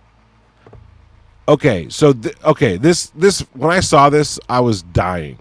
This was hilarious, Cosmic Judas, and I love Patrick Jackson, friend of the show. I'm not even trying to be narcissistic or anything. I think we got the best Patrick Jackson interview just because we take the time, right, to like prepare it ahead of time. Oh, it's very thorough. It's very thorough, and he's a great guest. Yes, we got Cosmic Judas, Cosmic Surplus, and at first I thought this was real. That's what was funny as hell too. He's pissed, bro. He's pissed. Art, what did you think when you first saw that? I mean, I don't know if you saw it or not. Did you think it was real? I didn't really think that was a alien spacecraft, but I did make the point that wasn't a bullet, and it definitely isn't a bullet. It's because you can't capture a bullet with a regular camera. That is actually a vapor trail, which happens sometimes in high humidity weather. That could be the bullet that went through his ear. That's the theory. And so you have the blood, right? The vapor, like the trail it leaves, could now have a type of debris on it, kind of a Trump debris. And I think it could be that, right? So not the bullet, but definitely because of the bullet. Yes, because of the bullet. Oh, it's insane. And then, so Patrick Jackson did not say this, and now he's threatening to sue Cosmic Judas, yo. the joke was really funny, but too soon maybe. Was it too soon? Chat, what do you guys think? What do you guys think? I think that it's just too funny. Not now, Patrick. Like, I can see why they wanted to make that joke, but at Patrick's expense, maybe not. Maybe not worth it. We'll see. We'll see. We lost Red, but he'll be back. Report Mike for trying to send FBI after Leah Prime. His post, when I heard of the shooting yesterday near Pittsburgh, he was actually the first one I thought of. Like, Linda, he's completely unstable. Now, that's not... Linda. See how cracking the berg is, though? Pittsburgh is so fucking popping that, like, you know, throw a quarter, you'll hit a ufologist. But Linda over here throwing Mike under the bus. What do you think, Red? Is that crazy? This is one of the craziest takes in the community. Oh, I forgot to clip this too, but well, first this. Yeah, this was pretty wild, dude. Okay, we were talking about this earlier. Do you think she really believes this? Or Unfortunately, yes. And I was saying, dude, I think her vocalness about Mike is directly influenced by Lou Elizondo's talking to her about the situation. That's a concise way of putting it out, because this person has spoken on behalf of Lou Elizondo multiple times. You hear me? Like, here's a statement. What do you What do you mean? What do you mean by that? What do you mean by that? Let me just pull up an example, then. Well, she's while you pull up an example, I was going to ask you, like, do you mean that, like, Lou gives her, like Lou gave Matt Ford of the Good Trouble Show a statement for him to release? Lou has given Linda Thompson statements for her to read off in lieu of Lou. That's weird, dude. Psyops on UFO Twitter. So this is the statement from Lou after all that Gary the Brave shit. I'm glad Art's here because Art fucking gets it. But after all the Gary the Brave stuff, she was given a statement from Lou about psyops on UFO Twitter. Gary the Brave is a whole alien topic. So, like, you're talking about a producer from a podcast that came out and said, "Listen, I was asked to like basically dig up info on people, turn on people, attack people for Lou, and it's bullshit, and I shouldn't have done that." That Gary, the producer. I think for so. Disclosure. And actually, it might not be. It was either way. It was when Lou was getting exposed on some shit. I mean, to the point where, listen to the statement you're about to hear, he felt the need to put this out into the ether. I don't know if Art's seen this. This is pretty wild. Yeah, okay. So, Linda, in regards to this wild and wacky world, the last 18 months especially, of ufology, we've seen a number of narratives. We've seen a number of political campaigns towards this. We've seen UFO hearings that have really accomplished nothing. We've seen groups like Enigma come out of the public while people like Lou Elizondo go back behind the curtain. What is going on in ufology today? Okay. I mean, there's so much going on, and there's so much going on behind the scenes that good and bad. And so I did get a statement from Lou tonight, and he said I could share it and that I could tell people it was from him. So that's Lou Elizondo, correct? Yes, Elizondo. He said the biggest threat to the study of UAP remains the deliberate hijacking of the narrative and the topic by fraudsters. The ironic part is that certain elements in the U.S. government point to these sideshow barkers as a reason not to take UAP seriously.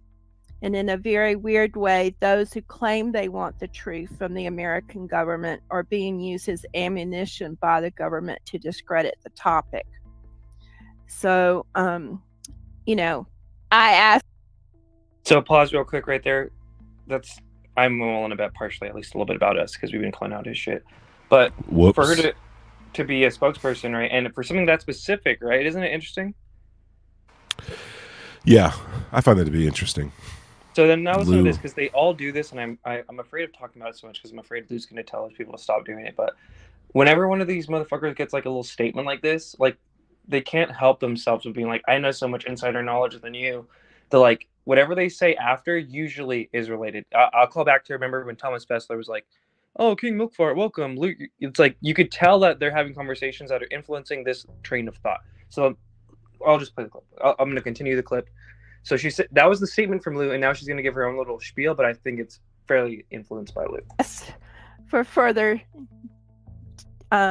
details, like any groups or anything, and he obviously didn't want to start a firestorm with that, and I understand.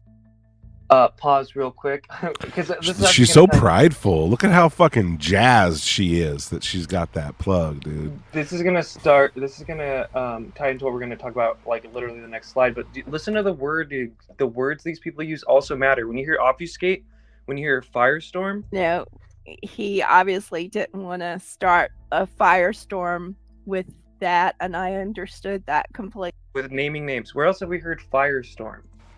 Well, she straight up says, and I understood that completely. So he said to her, it sounds like he said to her, I don't want to cause a firestorm. And she's like trying to paraphrase, but she's really just quoting him. You are either willfully ignorant or woefully corrupt. Remember, you work for us, not the defense contractors. And if you continue down this path of obfuscation, a political firestorm will be coming your way, the likes you have never seen. Seriously. I don't think it's random that they use the same word. I don't think that Matt Ford wrote that. Yeah, that's probably theory. They're probably both Lou's word of using the word firestorm. That is a fucking Lou. Yeah, you're absolutely right. I don't think Matt Ford wrote that either. Good eye, Tipa. But point being that, like, this person's in direct. Let's just listen to more what she says though too. That was But there are obviously some people behind the scenes, probably in the government, in defense contractors, and who knows who else, that are fighting against people who are fighting for disclosure. But even people on UFO Twitter are damaging the disclosure efforts by the constant comments that they're making and attacks and stuff against the people involved in disclosure. So, that's a very big issue. And lack of any kind of united front without all the bitterness and fighting is a big issue. So, that's the kind of stuff that the government pays attention to, and then the wild stories and stuff. But, we have so many different groups and people that are involved that want disclosure and don't want disclosure. And there's some really secretive groups involved that I had no clue were out there, that are like go back even to the founding fathers of the country and their families, who are pushing the alien agenda, and they believe that's part of the founding of the country, and that it needs to be exposed, and that they're going to help us and all of this. And I was like, when I heard the details, I was like incredulous that there was this kind of stuff. But then, there's other secret societies that are out there, and some of them are using rituals to get stuff done. And, so you have everything from pro-religion and against religion, and you have defense contractors that obviously can make more money if this stuff is out in the open, and especially the younger companies. Okay, we could stop it there. There's just a lot of interesting things there, but remember, that's all based off the question of like, what's up with Lou? Where's Lou been? And then that's all following the statement from Lou, with like no prompting from Dave Scott, their friend of the show. And I just think, to me, this statement reads, Lou Elizondo told me there's secret societies and government agents that are attacking him, and we all need to like be united around him. Is that what the read you guys kind of get? Yes, sir. Yeah, the united front. Why won't they just all unite behind Lou? Isn't it so strange? She's talking about Lou's statement itself. Maybe we should just go back to that real quick. Maybe not. That part was actually kind of short. The actual statement. Let me see. So much going on, and there's so much going on behind the scenes that good and bad. And so I did get a statement from Lou tonight, and he said I could share it and that I could tell people it was from him. So that's Lou Elizondo, correct? Yes, Elizondo. He said the biggest threat to the study of UAP remains the deliberate hijacking of the narrative and the topic by fraudsters. The ironic part is that certain elements in the U.S. government point to these sideshow barkers as a reason not to take UAP seriously. And in a very weird way, those who claim they want the truth from the American government are being used as ammunition by the government to discredit the topic. Y'all are going to call me a fucking narcissist for this one, but who does this group call fraudsters that is also pro-UFO and wanting disclosure, right? Not like a Green Street, not like a, you know what I mean? I'm just saying. Well, I believe it. I believe your research, Red, has definitely led to Elizondo being in the shadows. What else caused it? I mean, people are going to say I'm a fucking narcissist for that, but I think it's a collective thing. I think the community collectively, I think it's also McGowan, it's also Manny 503, all these different people speaking up in their own different way of like, yo, something's fucking fishy here. Well, it's also their own fuck ups. Let's not forget that this isn't a perfect operation, right? They're not always fucking hitting home runs. Some of these things are done very ham-fisted and they make mistakes. Some of the stuff is very reactionary. Some of the patterns have revealed themselves over time because once people started paying attention, it becomes pretty obvious. So I think that they're also falling over their own feet. Oh yeah, and it's almost sad. It's like, it's almost like, okay, I'm not gonna say a battlefield, which is a little clip it and say we're cringe or whatever, but like we've also know too, but right too, and this other thing too, we know so many people behind the scenes who don't want to go publicly about the stuff, and that sounds sketchy now. But like when you're having to rely on people like Linda Thompson, no offense, or like Rob Heatherly, who's done some pretty cool things too, but also no offense, or like Fessler, it's like we've heard people, like really random people on Twitter be like, yo, Lou reached out to me and told me like, can we just get along basically? And it's like the caliber of people that I've heard this from, I'm just like, damn, dude, you really got to be in the gallows if this is like the resources you're pulling on now. Yeah, it's just a thought. So that's my theory on why I say, because you know what else happened with Mike was it wasn't until Linda Thompson came out against Mike that milk fart started coming out against Mike. And that was like 2-3 weeks into their little civil war, which I found very interesting. But it's a little sidebar. This was just kind of a hot take from Linda about friend of the show, whistleblower UAP Mike, looking all handsome there. Okay. We've got a few more slides here. There is. So Tupa brought this up, and you know, me and Tupa aren't like tied at the hip or anything. Like sometimes I'm like, Tupa, you're wilding. With this one, I was like, damn, there's some good points here, bro. And Tupa obviously thinks I'm wilding at times too. Well, bro, like I've been calling attention to this for a hot minute. After this event happened, I went and scrolled through this guy's feed and find this. And this is the exact rhetoric that led to, you know, the climate we have today. And it's so, Matt Ford's propaganda is so bad that it shows you that he thinks very little of his audience. And that's also a very telling sign. Look at how bad this is. And also, if you don't think this is Matt Ford with a voice changer, figure it out. You know what I mean? Just go listen that to more. Was honestly the worst part of this is that he felt the need to change his voice, and then like he actually went through with it and then listened to it and then posted it. The only thing he could have done that's more cringe would have been getting Mickey Rourke to narrate it. Oh, shots fired. No difference. Fanatics breed fanaticism. Words build bridges into unexplored Also, this entire commercial is just so ironic and like meta, but continue. Regions.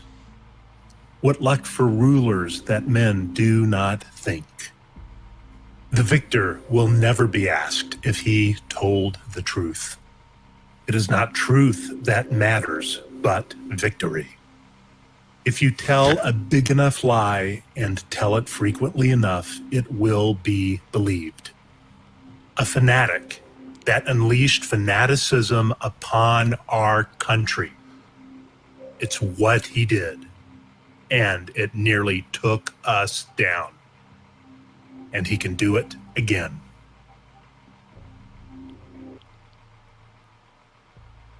Isn't that fucking So- lame? I guess I'm gonna just pull up some of our Matt Ford thing from the other day. Cause yeah, so like tying this into the UFO thing, and again, I'm kind of not as much with Tupa on, cause I hate when people are like, Alex Jones and Trump caused Jan 6. I'm not, and I don't think Tupa's even saying like that ad is why Trump was shot at, but I think it does add to it. But It's the type of feeling and vibe. Like, these guys felt totally comfortable making propaganda that was literally forcefully comparing two people who are not the same at all, right? And then using an archetype of Hitler and then applying it to whoever their political opponent is at the time, right? It's ugly, it's nasty, and like I said, I think it's where his worst crime is thinking so little of us that we would just fall for this psychopath, ableist, absolutist, sellout, dude. Look what he it's fucking gross. And the reason we're bringing this up now, right, is because like he is like the voice of the disclosure movement right now, and props to him for getting that. I mean, that's cool, but it should show you like where are we in this disclosure movement where that guy who we just saw that is now bringing that political like rhetoric and tactics and whatnot and applying it to the UFO community, right? Like, look at that. It's the same fucking propaganda. Copy paste. They literally just changed the photo, replaced the words. This is terrible. This is terrible. CIA shill, right? And so for those who don't know, Matt Ford runs Stand for Better. That's his political action committee. He has a mission statement on it, that he's trying to prevent Trump from getting in office by any means necessary, is what it seems like, including painting him as Hitler. And then, suddenly he starts getting attention for UFO stuff. By whom? Well, we can all figure that out. But now he's applying the same tactics to the UFO topic. And it's propaganda. So it's not welcome here. You know what I mean? Those WikiLeaks talked about the UFO vote. I mean, could this be as simple as Matt Ford and this group is just infiltrating the UFO community to get them to vote Democrat? It could be. It could be. I personally think that there was money from previous like leftover stuff, and they just had to use the same vendors, so the same marketing teams, the same the same social media outlets, like all that stuff is that's what I think. So I don't know if it's a DNC thing or why it's all like this, but the fact is that there's so many connections here. To not connect them on our own is crazy. Yeah, let's just continue on a little bit because we're tying into our little Matt Ford episode here. But so yeah, here's the deal: you are either willfully ignorant or woefully corrupt. Remember, you work for us, not the defense contractors. And if you continue down this path of obfuscation, a political firestorm will be coming your way, the likes you have never seen. Now, Matt Ford, I challenge you to prove you wrote that. I challenge you to prove you wrote that with a polygraph. I want to know who wrote that for you, because he is a mouthpiece. He is a tool for this stuff, and this type of like hyper politicized, like you work for us. I don't know. He's clearly reading. Sounds like Lou, right? That's some ufology must die rhetoric. But he also he does it on his own with that fucking Trump ad. If we're being honest, No, he they're does. perfect for each other. To be honest, they actually are. Look at this tweet. Have you actually read it? Andy Ogles. He's saying that Andy Ogles is calling Mike Turner for a. It has nothing to do with UFOs.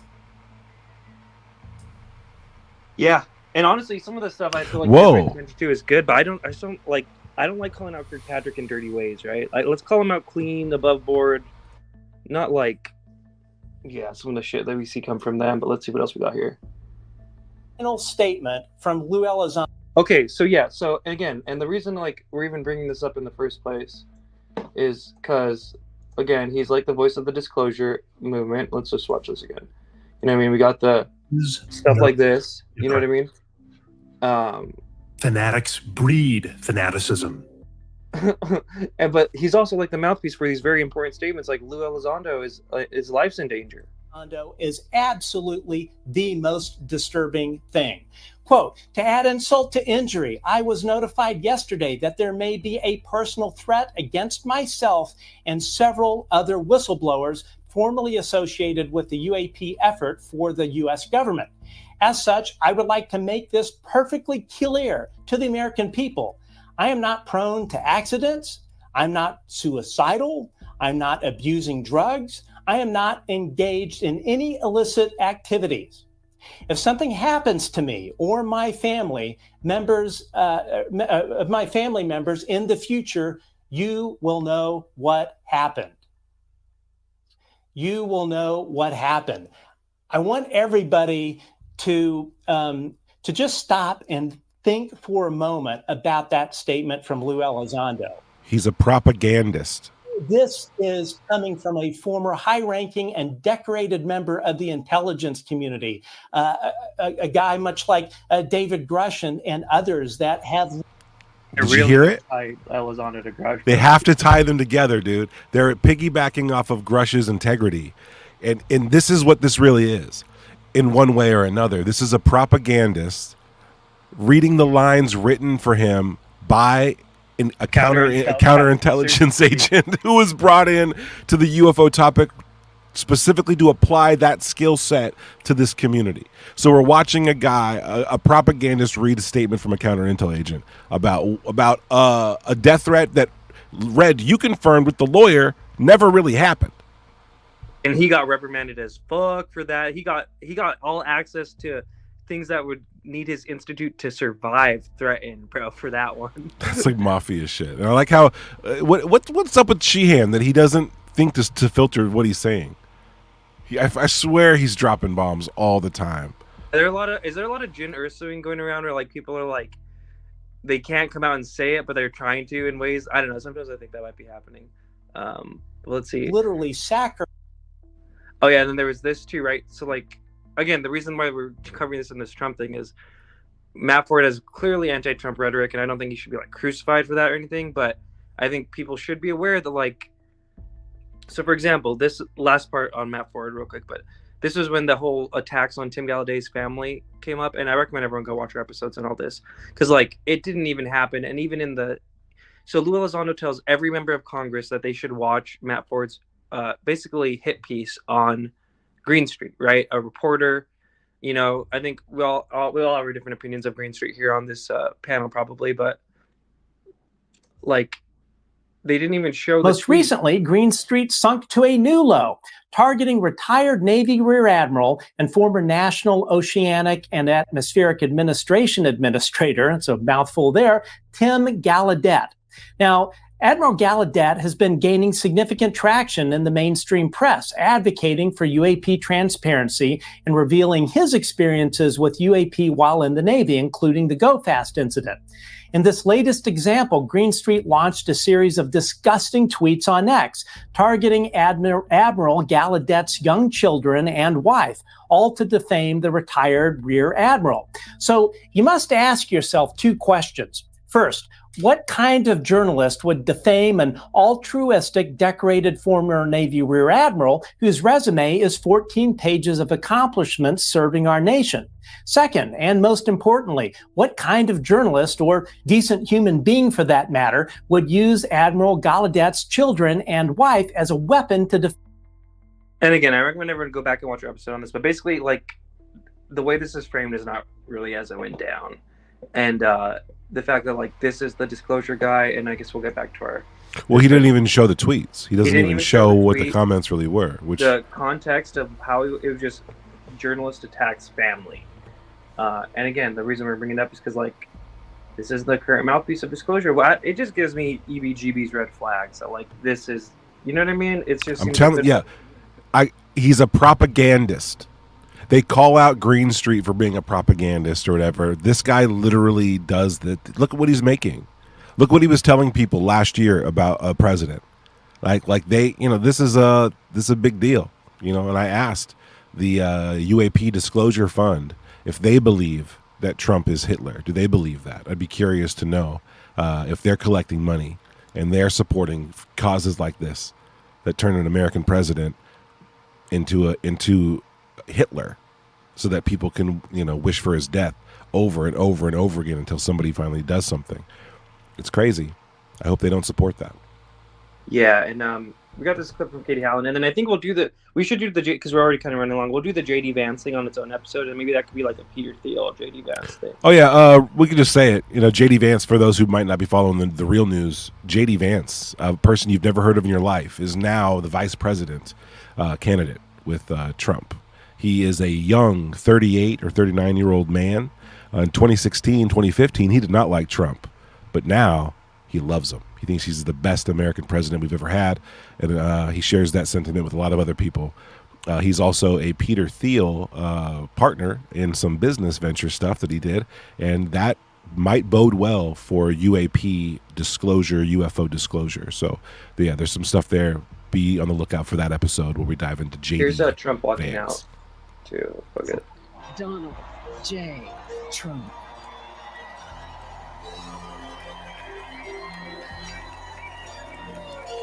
This just happened tonight? Yeah.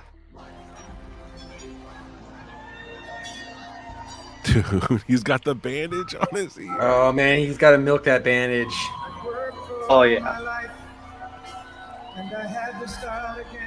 Is he gonna get choked up? Just my children and my wife. Thank my lucky stars to be living here today. Because the flag still stands for freedom. Donald. It's a So what do hard you guys think? Do walkout. you think he's humbled, or do you think he's like emboldened, like I'm immortal, I'm unkillable? No, he's found Jesus. He's on fire for Christ. That's what the prophet said. So I think he might understand the weight of what he's about to do. Is what it looks like. That's what he looks like there. That's my opinion. Do you think my question is, does Trump think that it was an inside job or not? Dude, there's been so much shit going on. I haven't even thought about that. Because what if he does? Because he said 9/11 was an inside job at some point, right? If he thinks that, and he has, it's like if JFK almost got assassinated and then didn't, and then had all the powers of the state to investigate his own assassination attempt. This shit could get really weird, bro. It's about to. It's gonna get so weird, dude. I think so. I think one of the things. Demon face syndrome. I'm putting this bitch. And I'm not trying to like other things. It just seems to me that like the Democrats have been so on this like narrative that Trump's gonna like punish his political rivals, right? When that they're trying to basically prepare their base for when justice might come for any kind of treasonous activity that may have taken place, right? And so they're going to now be able to fall back on like, no, he's just trying to come after his political opponents. But I think we might have some stuff here. He doesn't like the deep state. There was just an assassination attempted on his life the other day, and by all accounts, there's too many anomalies for this to be like a random thing. So I think he knows. I mean, do you think his wife, is like, I think fucking dude, I bet his wife is fucking pissed. Just pissed off, dude. Like, if they sense that family senses that there's some trouble, I mean, one of the weird things too for me was watching RFK Jr. talk about how his dad was not killed by Sirhan Sirhan. Have you seen this clip? No, pull it up if you can. All right, so it's on. Let me find it. It's a Sean Ryan clip, and so what he goes on to say is like, listen, dude, like my father was not killed by Sirhan Sirhan. The autopsy shows that he was shot in the back. Sirhan was in front of him, and like he shot a couple shots off. He hit like a waiter or something, but he didn't hit his dad, and he was like next to his dad. And that there was a new detail in the Secret Service that was behind him that happened to be connected to all these other things, and he shot him in the back. He shot RFK Jr. or RFK in the back. That's how he died. And we've been told for years it was this dude who's in jail for it. It's crazy. Tony Brothers, time traveling like hit squads or something going on. Time traveling hit squads. Arthur, what does Trump do if he? Well, do you think he's going to suspect it was an inside job? Oh, I think he does suspect. I think he watches Fox News all the time, and they're kind of pushing that. So, I mean, he doesn't have to do anything. All he has to do is talk about unity and not die, and then he'll win. Then it's game over for the deep state. Then we're going hard. What does the deep state do from now until the election? Because they just gave him this like huge PR boost. Are you nervous? I think they'll try to kill him again. That's what I would do if I was in their shoes. You think Biden's in danger with this kind of thing? You think they're going to need like a PR? They're going to need the Biden like fist pump bumping up. You know what I mean? I think they're screwed. I don't think they have any cards to play. Maybe they'll play the UFO thing. That could be their last card that they'll play. UFO invasion. Maybe it's people looking for that clip, and then we'll probably close out here. But I'm looking unsuccessfully for the clip. Oh, actually, you know what we should do? I'm gonna throw out the link real quick. If anybody wants to come in and give their thoughts on this, maybe go. Yeah, open it up. Yeah, let's do that. If anyone wants to hop in here real quick, yo.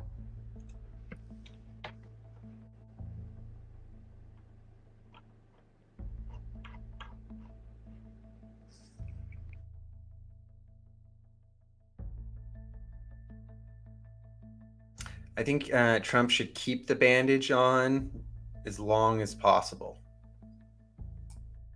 Oh yeah, all the way through the election for sure. For sure. All right, the link's in there if anyone wants to hop in. If not, we'll probably close out soon after we watch this clip. Okay, here, check it out. I got it. It's basically saying this is MK Ultra shit.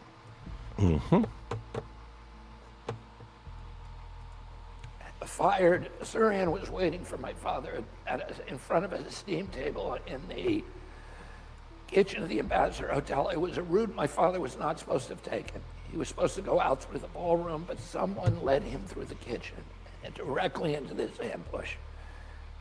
Sirhan was waiting and fired 2 shots at my father. The first shot hit Paul Schrade. The second shot hit a door jamb behind my father at head level and was later removed by the LAPD. He was then grabbed by 6 men, including the 1960 decathlon champion Rayford Johnson, who was my father's best friend, Roosevelt Greer, who was one of the fearsome foursome, and a number of other people. They grabbed him and they pointed his gun. They grabbed his hand first and bent him over the steam table. So he was on the steam table on his back, and they forced his arm away from my dad.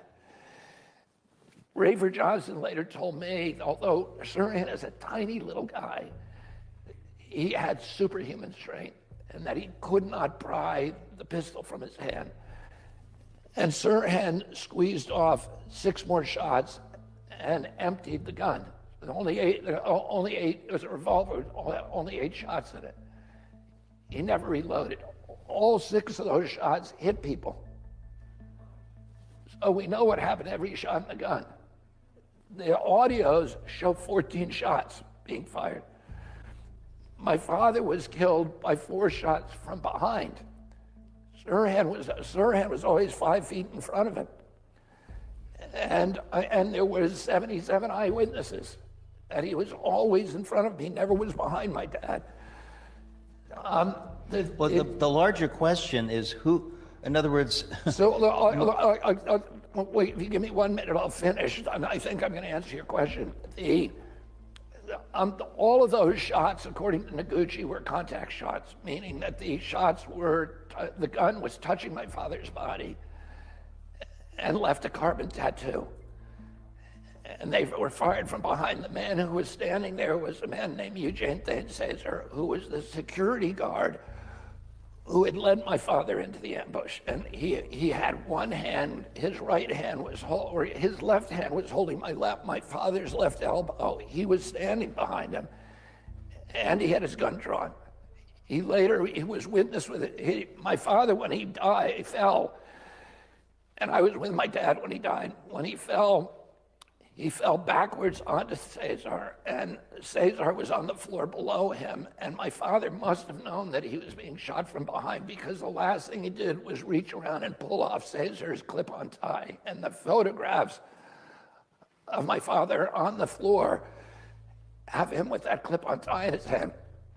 And Cesar then pushed him off and got up with his gun drawn, which everybody saw. He later told the police that he had been firing at Sirhan, but nobody ever saw that. There's no evidence of that. My father was shot 4 times. One of the shots went through his shoulder pad harmlessly and into the ceiling. The other shots were, fatal. The worst shot was the one behind his ear, but it left a carbon tattoo. And there's a recent book about Eugene Cesar. I had communications with Eugene Cesar, who died during COVID. But I was talking to him at that time and seeing if I could come visit him. He'd moved to the Philippines. He was an avowed racist. He hated my family. He had gotten the job 2 days before as a security guard at a security company. Had never been employed as a security guard before. His real job was at the Lockheed and formerly the Hughes airline That's plants sketch. Did not know that. in Los Angeles, which are CIA operations. Wow. Sketch as fuck. And I'd never really heard of this until he started talking about it. And it's crazy. It's crazy that this is not widely known. Yeah. And let's piss Kimball off. So here's the situation. Sirhan, when he talks about the event, he doesn't remember it. He was when they looked at him, he looked like he was like he had.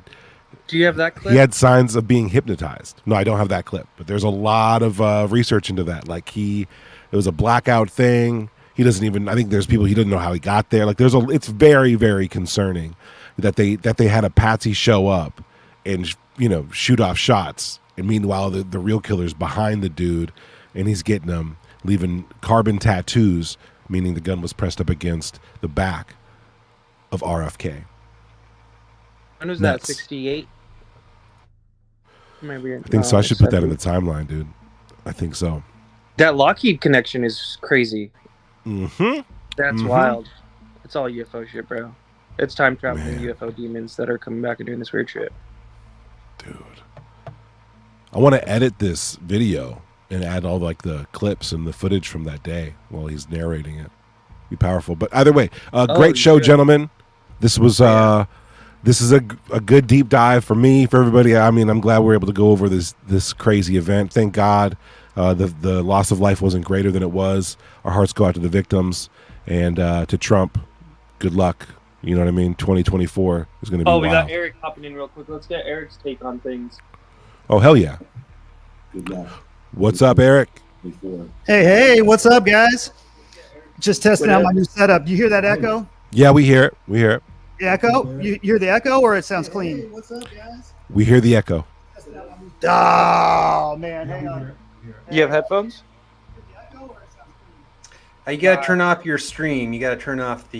Yeah, man, I got my mix minus all messed up in here, guys. I got to throw some... If you have a YouTube clip video open or window open, that might be it. I probably should have jumped in. I just had to kill the speaker so you guys... Oh, you're good. Yeah. Your setup looks fucking sick, by the way. I like that. Hell yeah.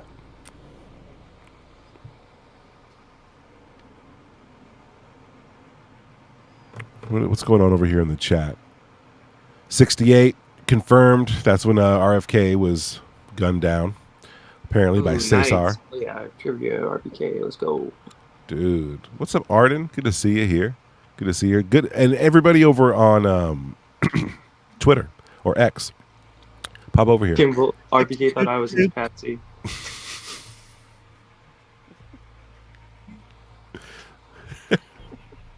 Saber says, it's not what you guys think. Answer's been out there forever. Tell us, Saber, in the chat. I'm down to hear it. Yeah, I'm all ears. Dude, it's the Zodiac Killer. Wow, Kimball, you don't... Kimball wants to corner the market. Well, Kimball, that is just crazy. No, I'm not gay. And I find that offensive. We disavow, Kimball. Let's keep it clean over here. even craft beard is like. Hey, all right, guys, what's up? You hear me? There it is. Oh, you sound great. I should. I'm going through some pretty good gear over here, man. I'm an audio guy, so you know what I mean. If I don't sound good, you better fire me. Nice. Yeah, man, this is some crazy stuff, man. I don't know. I just I heard some of the stuff you guys were talking about earlier on X, and I heard today, and you know, it's a nuts time right now, man. You know, as a shooter and someone who, you know, works at events like this a lot, like does these type of events in my day to day. I mean, it's there's a lot of moving parts, and you know, I could just totally see how those counter sniper teams up on the roof probably never thought in a million years that the building that the actual local police are staging in would be the building where the threat would come from. I mean, think about that for a second. That's insane, right?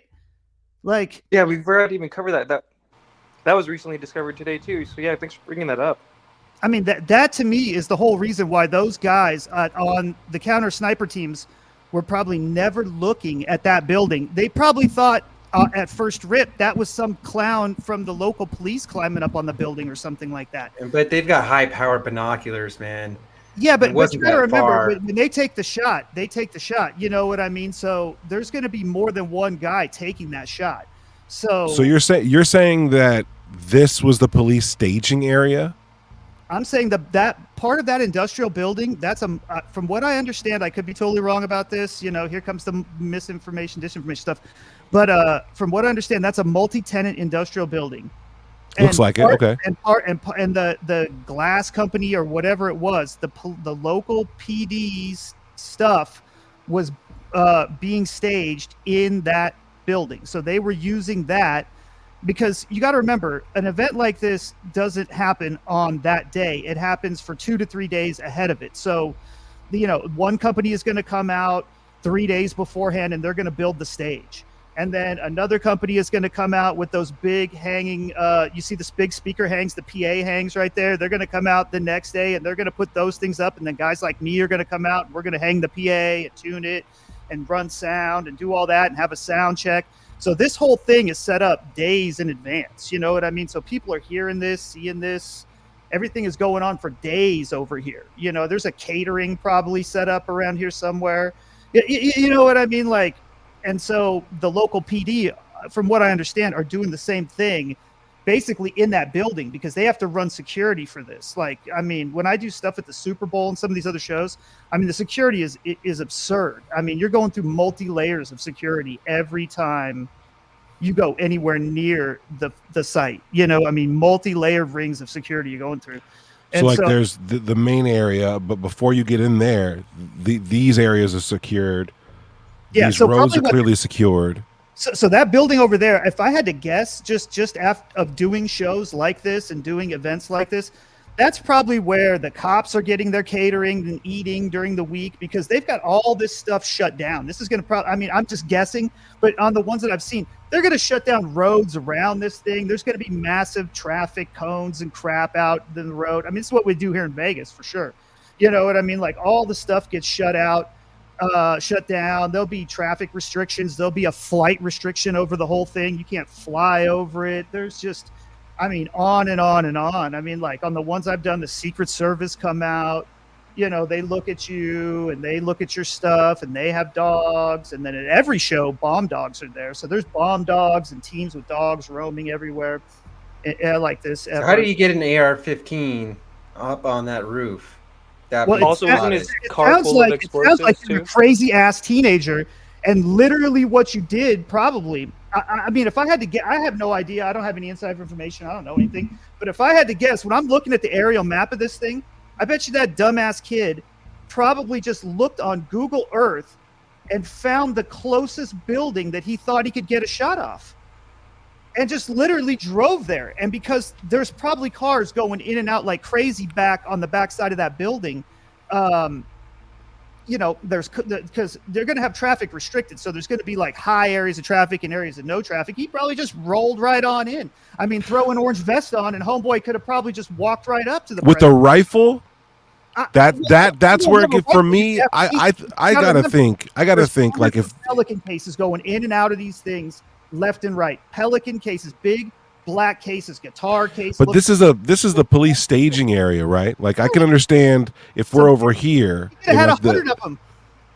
Supposedly the Route 91 guy brought like 20 or something up in this freight elevator in a major hotel in Vegas. Well, that wasn't a Secret Service protected area. Okay, so good point. Good point. So this is this one of these buildings, one of these private parts of these buildings was used as a staging area for the police. So that's so the kid. You're saying the kid, and this is obviously what happened. But the kid made his way through whatever he had to get through to get over here. And in one of those things, he just happened to be the fact that there's a police staging area there now.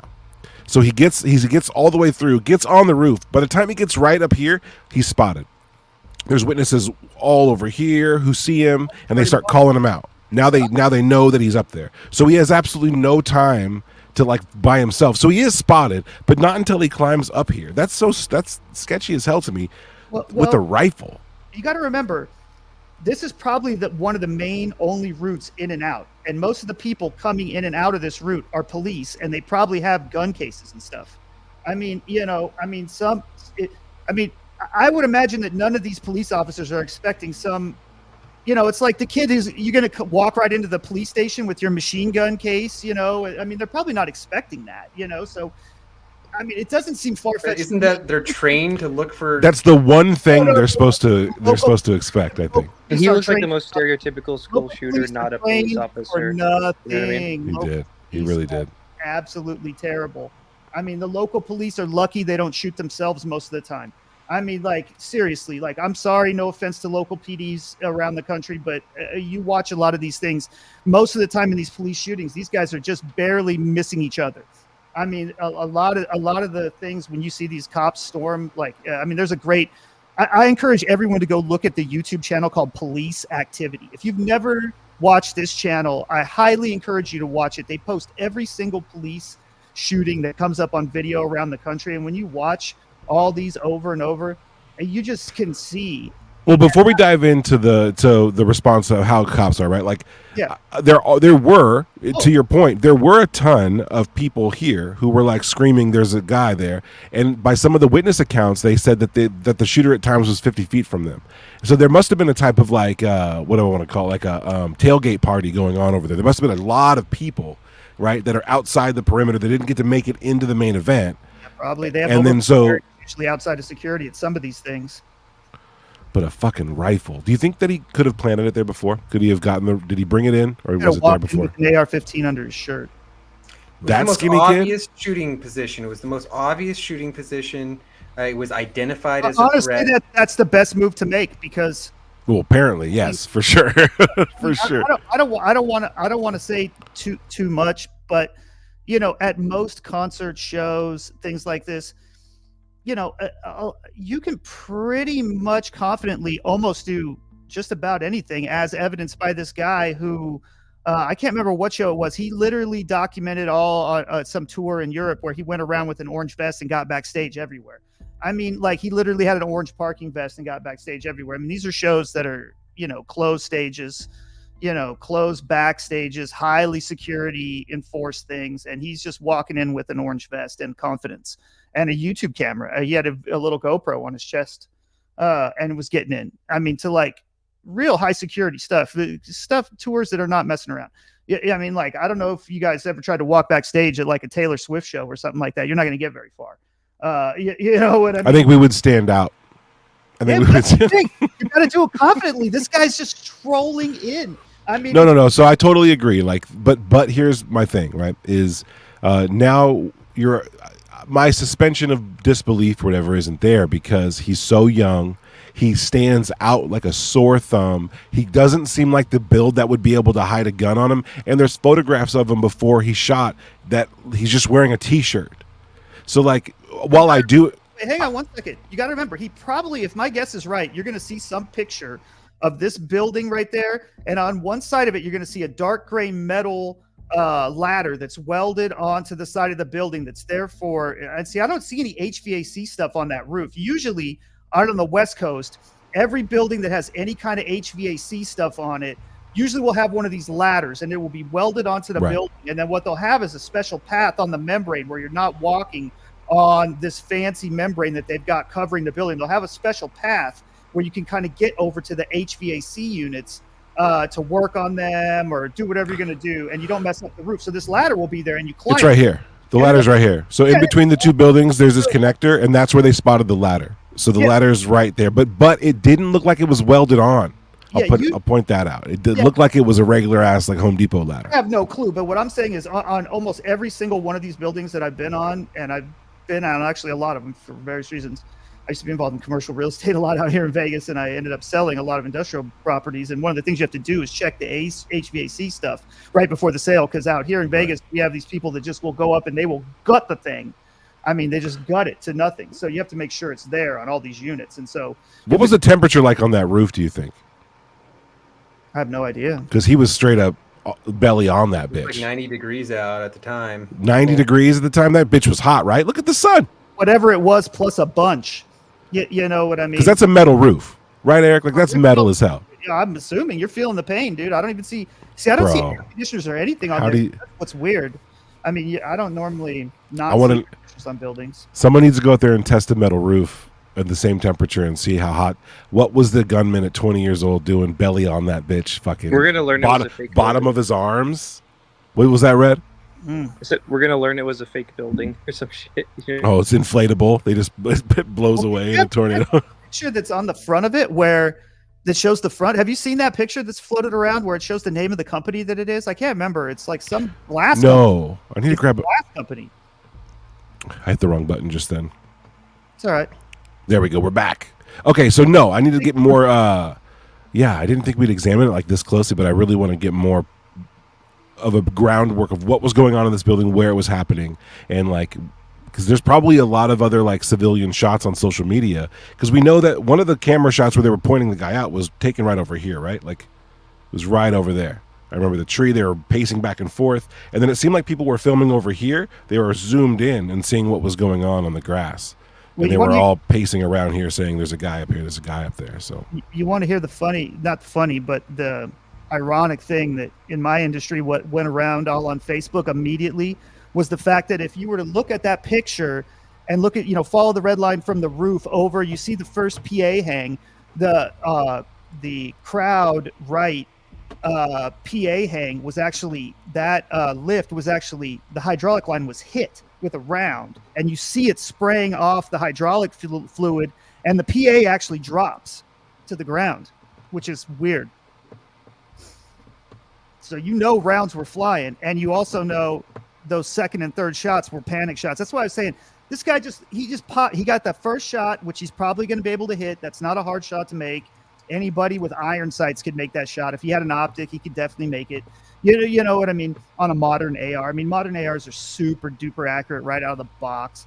You know what I'm saying? But he's not going to hit second, third, fourth shots. He's just going to be flinging lead into that, backstand thing there, whatever he's doing. So, and you can see I don't know how it exactly lines up, but you could probably imagine that it's, 30 feet off to the side of where you can see that little circle right there to the right of it. So, I mean, if that's diagram is kind of like right where Trump was, I mean, he's winging them out 30 feet off to the side hitting stuff, or they could be ricocheting, but I'd imagine if it hit those hydro lines, they're probably, shots, hitting it and popping them. But you could see it. I bet if you could find it on the internet, I don't know, Red's I've seen that video. Yeah, you know what I'm talking about? Yeah, I mean, it's like if you have anything on like Facebook or anything like that, it's on the like AV nightmares, AV disasters, AV rigging disasters, whatever. All those groups, like, I'll have it on there, I think, today. But I appreciate your point of view, Eric. You're in the incompetence camp. I am not in the incompetence camp. I'm in the inside job camp. But I appreciate your point of view. Is that a fair statement, Eric? You don't think there was any kind of inside job going on here? No, I don't think you need an inside job. I mean, look, I never attribute, conspiracy. I mean, I love conspiracies. I think they happen all the time. I'm always looking for them, but I just don't ever go to that where just straight up prima facie you can look on the, and it just kind of makes sense. I mean, who knows? Well, I mean, we'll see. I'm sure there's gonna be all kinds of crazy stuff. Oh yeah, we're definitely gonna probably do it in a follow-up episode because we're gonna learn so much shit. I feel like. Yeah. Initial reports always wrong. I don't know if you guys ever heard of the Route 91 shooting out here in Vegas, but what that happened, one guy was in one room shooting down on a concert, and the reports that were happening as that thing was happening was that there was a shooter in every single hotel within, a mile and a half, 2 miles of that, of the Mandalay Bay. Because what had happened was people from the Mandalay Bay from the concert had ran away from the concert into all the other hotels, and they said, there's a shooter out there. And by that, then the next person at the table, the blackjack table or whatever, that, they see this person covered in blood, they might be wounded, they might be carrying somebody. They think they're at the hotel, and so they tell people there's a shooter in the hotel. So you have all the hotels locking down because they think there's shooters in those hotels when it's not even, you see what I mean? Like, initial reports can just be so weirdly wrong, and there's no conspiracy involved in that. There was no conspiracy to tell everyone in the hotels that there was like a shooter in every hotel. I mean, it just weird stuff happens in those circumstances. I mean, well, I don't know that. I haven't looked into it as much as Tupa, but I know Tupa thinks there's some sketch stuff with that shooting. I think there is still too. I'm sure I think sketch stuff with the shooting. I don't think that that's part of it. I think that dude, I mean, like, why have we never heard anything about this guy? He just strolls into the freight elevator with all these Pelican cases full of ARs and like holes up in one of the rooms for like more than a week, which you can't really do, I don't think. And, they always do a check on you. Believe me, I've tried to hole up in hotel rooms for more than a week. Somebody's coming in there at some point. You know what I mean? You know what I'm saying? You can't keep the no disturbed sign on the door for that long. They're gonna come in at some point, make sure you're not dead. So, I mean, I don't know, but that's another story. So I got the map of this place up here on Google Earth. Yeah, there you go. We can see here that this is a big ass building. There's probably several different tenants. If you can zoom in on that monument sign right there, right before you back up, and drop down to the ground level. Yeah, click. See if you can see that. What does that say? Drop our little guy right there. Yeah, buddy, let's go. That's the glass company sign or something, or what? AGR International. International. No, that doesn't look like the glass company sign I saw. Interesting. Is there water? That's weird, right? Monument sign, but well, I mean, looking in to see who's running this building. I mean, if let's say this is a planned event. If you want to get your shooter on this building to get that shot, right? If you need that, then fucking buy the building. Like, you can make sure you really control it to the point where you can set that up. There are multiple spots that he could have been a sniper. I mean, he could have been at this higher rooftop too. I mean, it's that's clear right there where he's at. So yeah, it's a clear sniper threat. So why weren't there any cops on? Well, that also roof? He must have known there was cops there, right? That's the thing. He pulled up in the parking lot full of cops. Oh, there is a camera in here. Okay, look, we can see right. Okay, this is what he was facing. That parking lot that this guy drove into probably was lined to the gills with cops. I mean, we need to see a picture of that because that's what I'm saying. Wouldn't you, if you're not saying you, anyone here, but like if you're trying to do this and you pull up on a parking lot full of cops, aren't you trying to go find another building? You know what I mean? Yes, and it looks like back here there'd be cameras all over this bitch, dude. There'd be cameras all over here. He doesn't care. He's not planning to come out of it. No, but there's got to be footage of him walking through. Oh yeah, here. I know. Yeah. See, okay, sure. So what I saw on the news was that there was a ladder here. I do not see a ladder there now, and it's also like just a perfect little spot. Like if he put a gun here days before, right? Like that. This is a sketch little spot. I just don't think he needs it. I think you know what I would do? I would back out and look and see what the road system looks like around there. Is that going to be the only road that he can kind of go on, kind of coming into that area? Like that would be interesting to pull back up. Well, look, we can see where the snipers were. We can see where the snipers were right here, right? And we can see Trump from. We would be able to see Trump, but of course the bleachers and all the other stuff. So getting this guy there is crazy. Well, but what I'm saying is, like, usually at events and stuff like this, you'll get a map and it shows you where all the road closures are going to be the day before the event. So I bet you there's some map that shows where all the roads are closed. So I wonder if you looked at that and said, okay, if they close here, here, and here, if the only way you can get near this thing is to come down that road and turn into that big parking lot, I mean. Well, look at how many different ways he could end up on this roof. There's all Also, I these think Art trees has right to here. head out, That he just said. seems like it's the closest thing you could park at. I don't know. I mean, I haven't really super looked at it. I mean, I guess you could probably drive out on that greenery there somewhere from different spots, but if you wanted to get somewhere high and park right on it, Was I mean, the look at all those closest big building. trees. I mean, it was the closest building. It's the most obvious security threat to him. Yeah. I mean, And he had to have seen the cops there days before, which is the weird part. You would know if he'd cased it. He probably saw that that's the cop headquarters, which is the weird part. I don't know. Weird, right? Weird conspiracy, negligence. I just never underestimate the negligence of security systems. I just have seen them fail over and over and over again in real life at such dramatic levels that I mean, but there's just you so can't make many, it up. You can't make just it up. so many, convenient mistakes. The Doesn't cops seem not like- I mean- radioing in to the Secret Service that there's this. And they had him on. They were watching him 30 minutes ahead of time. They got reports of him. And this was the staging area for the cops. I mean, Yeah. there's So let me pose this one to you. Look at the number of school shootings where, and I don't mean to go down this rabbit hole in the meaning of conspiracy theory, but just in real legitimate, some wacky kid goes into a school and shoots it up. The initial police response is usually weird and inexplicable. I mean, it's never what you would want. It's never usually that they rush in and engage the threat. It's usually they do something weird, they hide, they radio back, they call for the SWAT team. I mean, they had to go and just basically, I think it was 15 years ago, and change all the protocols on how they did all that stuff, because the cops used to sit up and try to barricade the guy into the thing.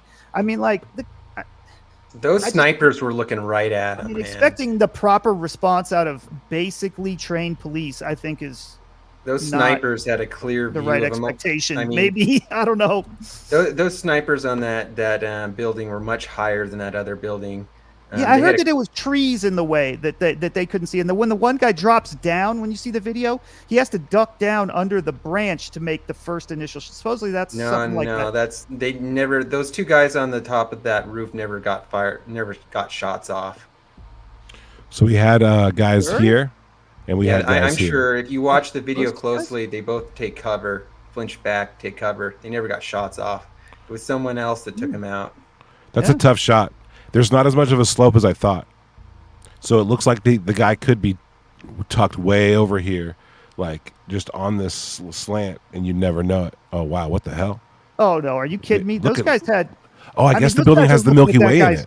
Those guys are looking at that guy's nose hairs with those optics they had. I mean, the ones that I saw, the one guy that was up on sticks and the other guy that was on the ground, I mean, with the Barrett semi-auto 338s or whatever they had. I mean, dude, they're looking at those guys' nose hairs. I mean, you could see the moon surface with those optics. Yeah, I agree. Wagboss, friend of the show, said police were confirmed inside the building while this happened. Secret Service director says. See, that's even stranger, dude. Okay, I'm now getting a chance to look at the lay of the land here. I'm I'm more concerned, to be honest, because if he's here, there's not that many roofs you have to even be on top of, right? Look at how many lines of sight there are to this dude. It's not that many, right? There's this one guy on that highest roof on the left. I mean, that's all you need. All these roofs got to be checked, but then that one. There's only one over here.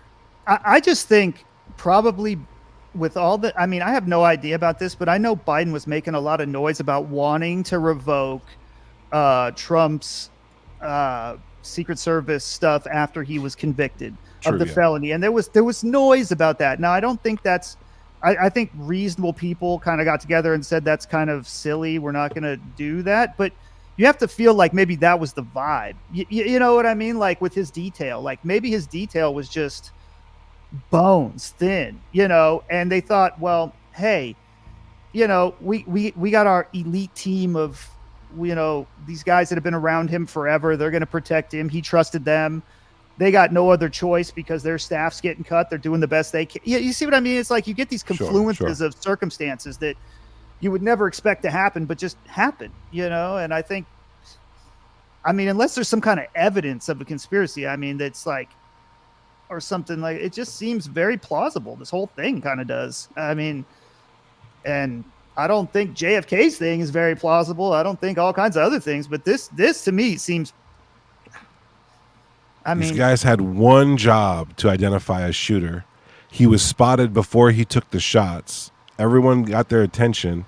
Well, supposedly they didn't have comms. The local PD didn't have comms with the Secret Service.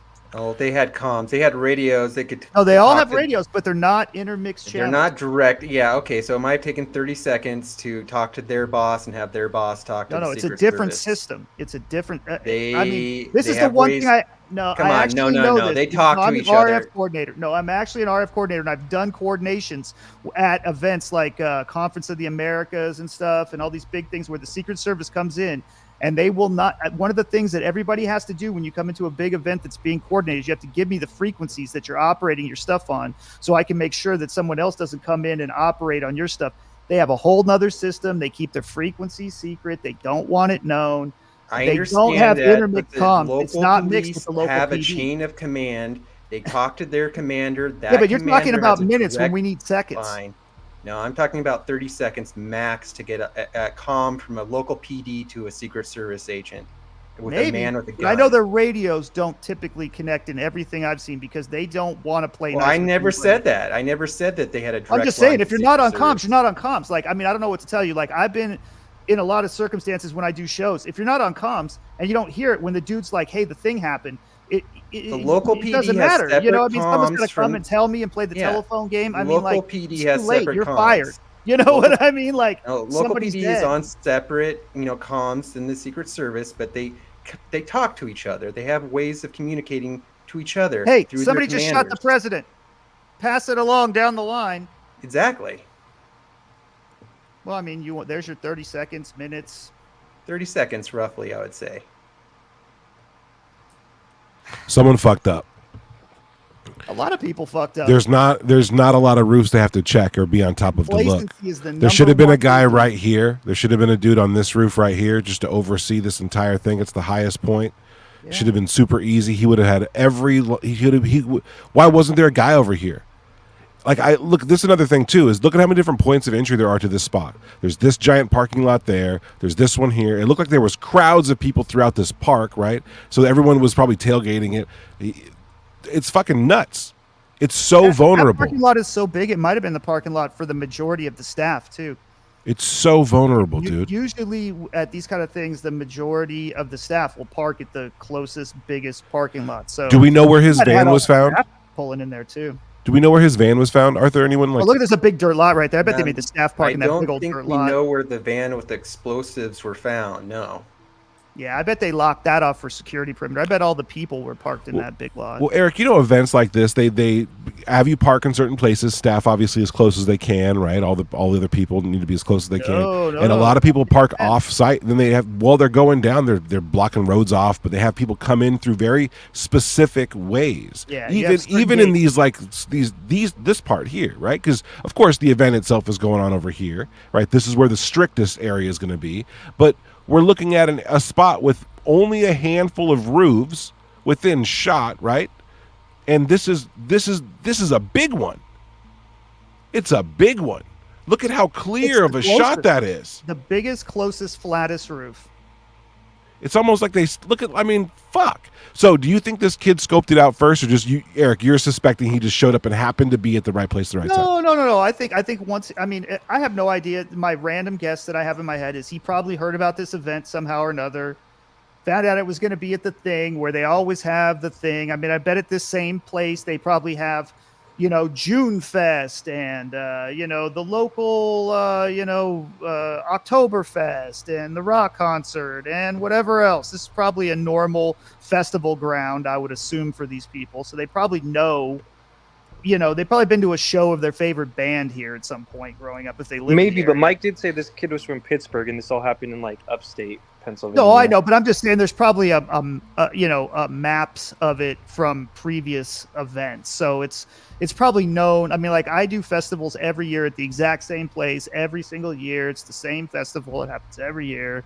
You know what I mean? Like, it's going to be there. The catering is going to be in the same building that it's been in for the last 16 years, or whatever. So he probably just kind of looked and said, hey, that's the closest roof I can get at. And I mean, I would imagine once the load in started for this whole thing, he probably just drove in there. So, like, it's not far fetched for me to think that he showed.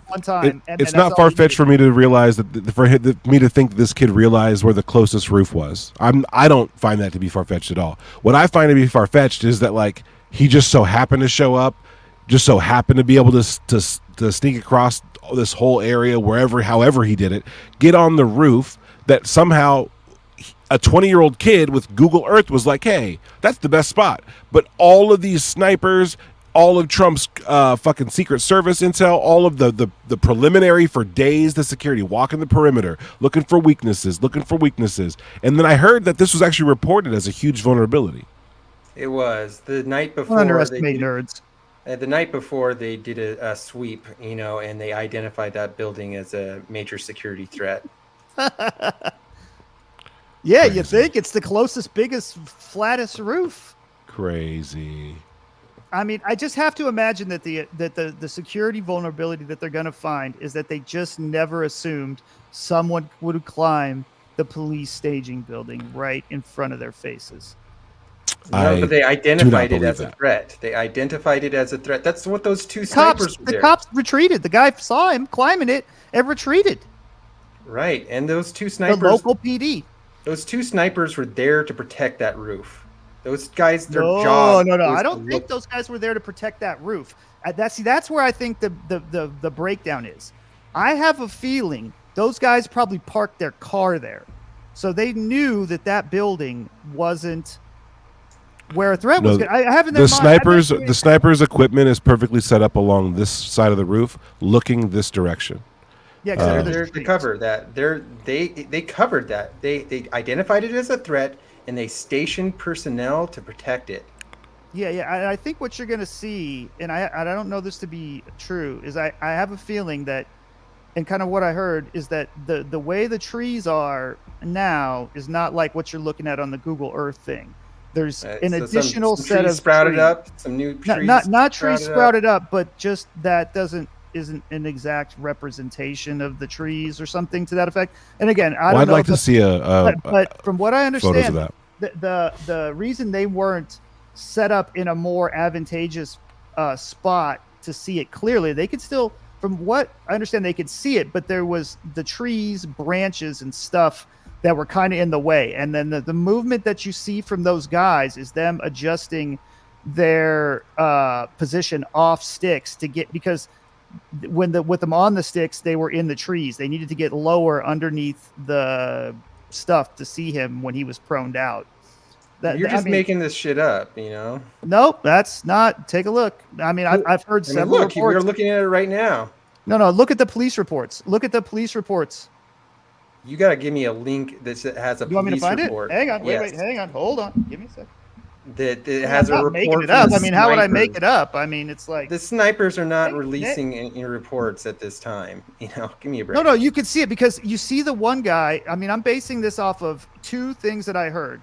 The one set of the people that were watching the guys on sticks. So you have two guys on sticks, and then you see the one guy come off of his sticks and kind of prone out and go down. Well, you're not going to come off your sticks unless you need to change the elevation quickly to a level that you can't go down with the sticks. You're much more accurate on the sticks. So you're not going to come off your sticks unless you need to change your look. You see what I'm saying? So I don't know what you're talking about. You're talking about the video that No, I'm talking about so when you're doing long range precision shooting, you basically have your gun mounted on the equivalent of a very fancy camera tripod.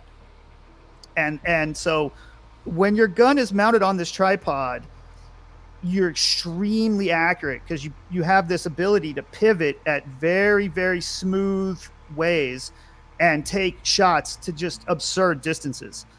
That's just because of the stabilization. You're not. Yeah. And you have a fluid head that's kind of holding it. So you're not going to come off that unless you have to. You So know when what you I say mean? he came off of it, you're talking about the Watch video. here. I'll find you the. Hold on. Let me You're just talking find about the. the I don't want to mess video. up. No. Well, I'll find the pictures. There's been. I just don't want to mess up this whatever I'm doing here for this stream thing. Hang on. So, pics of CS. Give me just You could one share second. your screen Talk too, by amongst the way. yourself. Oh, I can? Wait. Well, hang on. Just give me 1 second to find this, and talk amongst yourself for a second. I'll find these pics to show you guys what I'm talking about, and then maybe this will make more sense. Well, yeah, I think those two snipers, earlier they were standing straight up with their binoculars looking in that direction. And so something changed from them standing with their binoculars to getting on their sights of their weapons. And they were looking directly in that direction. I mean, maybe they're probably seeing the people pointing at the roof. Maybe you could say that they couldn't see the shooter until he kind of crested the roof. But they're at a much higher elevation than Trump was. So by the time the shooter has a clear angle of sight against Trump, they would have already seen him much before. I got the pictures right here. that. Hang on, just watch. Look at this, and then you can see what you think. But I just don't know how to post it. Can I post it in the chat, or what do I do here? Well, there's the link in the chat. Oh, well, let me do it. Okay, I think you can hit the present button. Oh, now you're messing with me. See, I can't see that on my screen. Hold up. Let me see. We got Take this a look video what here. Take a look at what.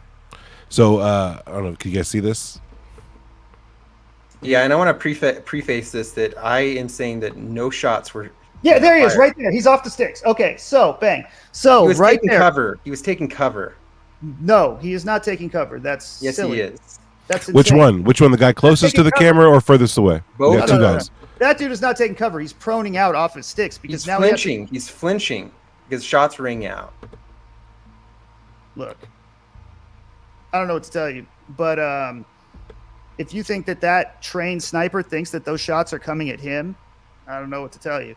He sees where the target is. He just can't hit it off his sticks. This guy is lower, so he can barely get it. But when this guy is up at this elevation, from what I understand, he couldn't see it. I don't think that guy's flinching. I think he's trying to get the shot. Let's watch it with audio now. Let's watch it with audio. Let's watch Take a look at what happened. Take a look at what happened. I don't know. That seems weird. The Why would he have to get lower? Hold on. Why would he have to get lower? Because he has to get under the trees where they're hanging down to see this guy. Because Well, you don't know that. You have no idea if he has to get around the trees. That was what I heard a report of that, and I could probably find it if you give me a second. But I think there might just be a still for now off the looks of it, off optics. but There's as much of an argument that he's flinching than that he was like trying to like prone, because I feel like proning when there's a gun when you have a target in your sight, like there's probably ways in which you could prone where it doesn't require you to move your whole face downward, right? But he does. Take a look at what happened. Take a look at Looks what like he's going all the way. Like again, the clip ends soon, but his whole body says he's looking flat down, his legs extended out, his body lowers down to the roof, and his gun. His gun goes up. His gun's aimed up now. It's no longer on I don't know on the I don't know target. what's going on right there. That is craziness. It looks like he just got shot. I don't know. Take a look at what happened. Yeah. The so- second guy is taking cover. You can Second guy's clearly for see sure that. taking cover. I think that might be a safe argument to say, which seems super sketchy. I mean, I don't want my snipers doing that. Yeah, That's again, crazy. if you spent this many years in sniper training, the last thing you're going to do is sit there and take cover. You got eyes on target. You're going to be ripping shots. Trust me. Ideally. I mean, Well, hopefully ripping shots before the guy gets some shots off at the president. Yeah, or two innocent bystanders. I mean, if you're going to tell me these guys that have made it all the way to like secret security counter sniper stuff. No, we don't know their Secret Service. There was two teams. There was 4 teams. There was 2 Secret Service teams. See, that's and the 2 tricky thing, police right? teams. See, it said police on some of the ones I saw. I think on these guys it said police. So Yeah, what does so that it mean? might have been the local. There was 2 local police anti-sniper units and 2 Secret Service anti-sniper units. Crazy. So do you guys think these are the ones from the you don't think these are the Secret Service guys? You think these are the locals? We don't know yet. I heard that they were local. That's what I heard. It said police. I'm pretty sure if you could zoom in, like this picture that I had the link for, it showed real close on those guys' things, and I don't know. I mean, I don't know what did you see the guys in the like helicopter recon stuff that were surrounding the stage, those guys were probably for sure, you know what I'm talking about, the Secret Service. Okay, we got multiple reports saying that those guys on the roof right there are police. Yeah, I said that on their them thing. Kind of ducking and flinching. They might not be the special ops guys. Yeah, you know what maybe I mean? they're not. I don't know. But dude, so what we have here is insane fate in both the gunman's ability to get on that roof with that gun, to sit there in the midst of people calling him out, yelling for authorities to watch him for a whole minute, to get his very first shot to hit Trump in the head. Would have been a kill shot had Trump not turned his head at that angle and got clipped in the ear. He then fired out 5 more rounds, it sounds like, or at least 4 more rounds before he was taken out of the game. We don't know what sharpshooter got him. We don't even know if he offed himself. We just know that the shooters, at one point it was announced that he was neutralized. There are too many questions, I think, to say it's incompetence or it was just one of those things. While I'm freely able and willing to say that about Trump surviving the killing or the attempted assassination, I'm less willing to give that over to the gunman being on that roof at that time. But I will say it's probably equally as likely as being like kind of either miraculous or just stupid, right? What did Kimball say earlier? He said, and sorry to quote him, Red, I know he's your best friend, but he said, don't attribute to malice what could be attributed to stupidity. So there's a lot of that should be in any type of conspiratorial thinking. Dude, complacency is the one. We'll see. As this plays out, we'll see, because I think we're going to see negligence, the likes of which have to be pointed to, like, hey, this might have been planned, because not all of these things don't normally line up like that. Well, he called it though, right? I mean, he called it. He's the one out there saying they're going to kill me if I start talking about certain things. So he did say it. He did say it. A little apocryphal there, or what do they call it? I don't know, maybe. Dude, it's crazy. Well, Eric, thank you so much for joining us, dude. This has been one of our longest shows, and for good reason. I hope you guys all learned something. This debate will continue to rage on online. Be kind to each other. I'm glad that the president wasn't killed, but we have to mourn the loss of life of the father and husband who was killed. That's tragic and awful, and we pray for his family and for the rest of this election season to be a lot calmer, smoother, and more friendly. This is going to get wild out there, ladies and gentlemen. Thanks again, Arthur, for popping in. This has been a great deep dive. Red, going to see you out there in the Twitterverse, dog. Until next time, guys. Catch you guys later. Great show, guys. One time. Great show. Great show. Peace. Super, guys.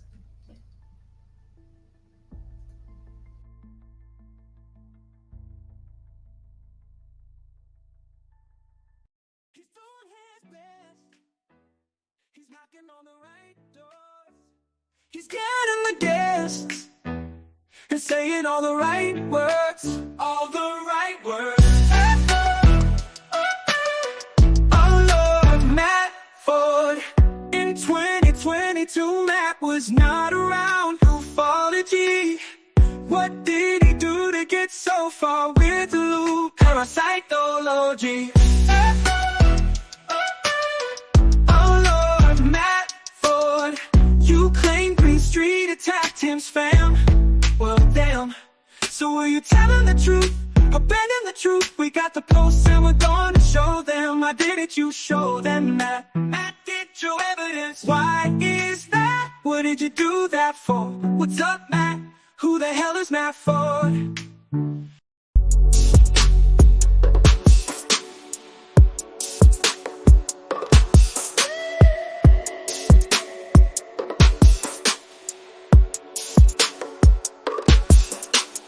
This is Sky Fire News, the best UFO show on the internet. Skyfire News is on the internet. Skyfire News. Skyfire News.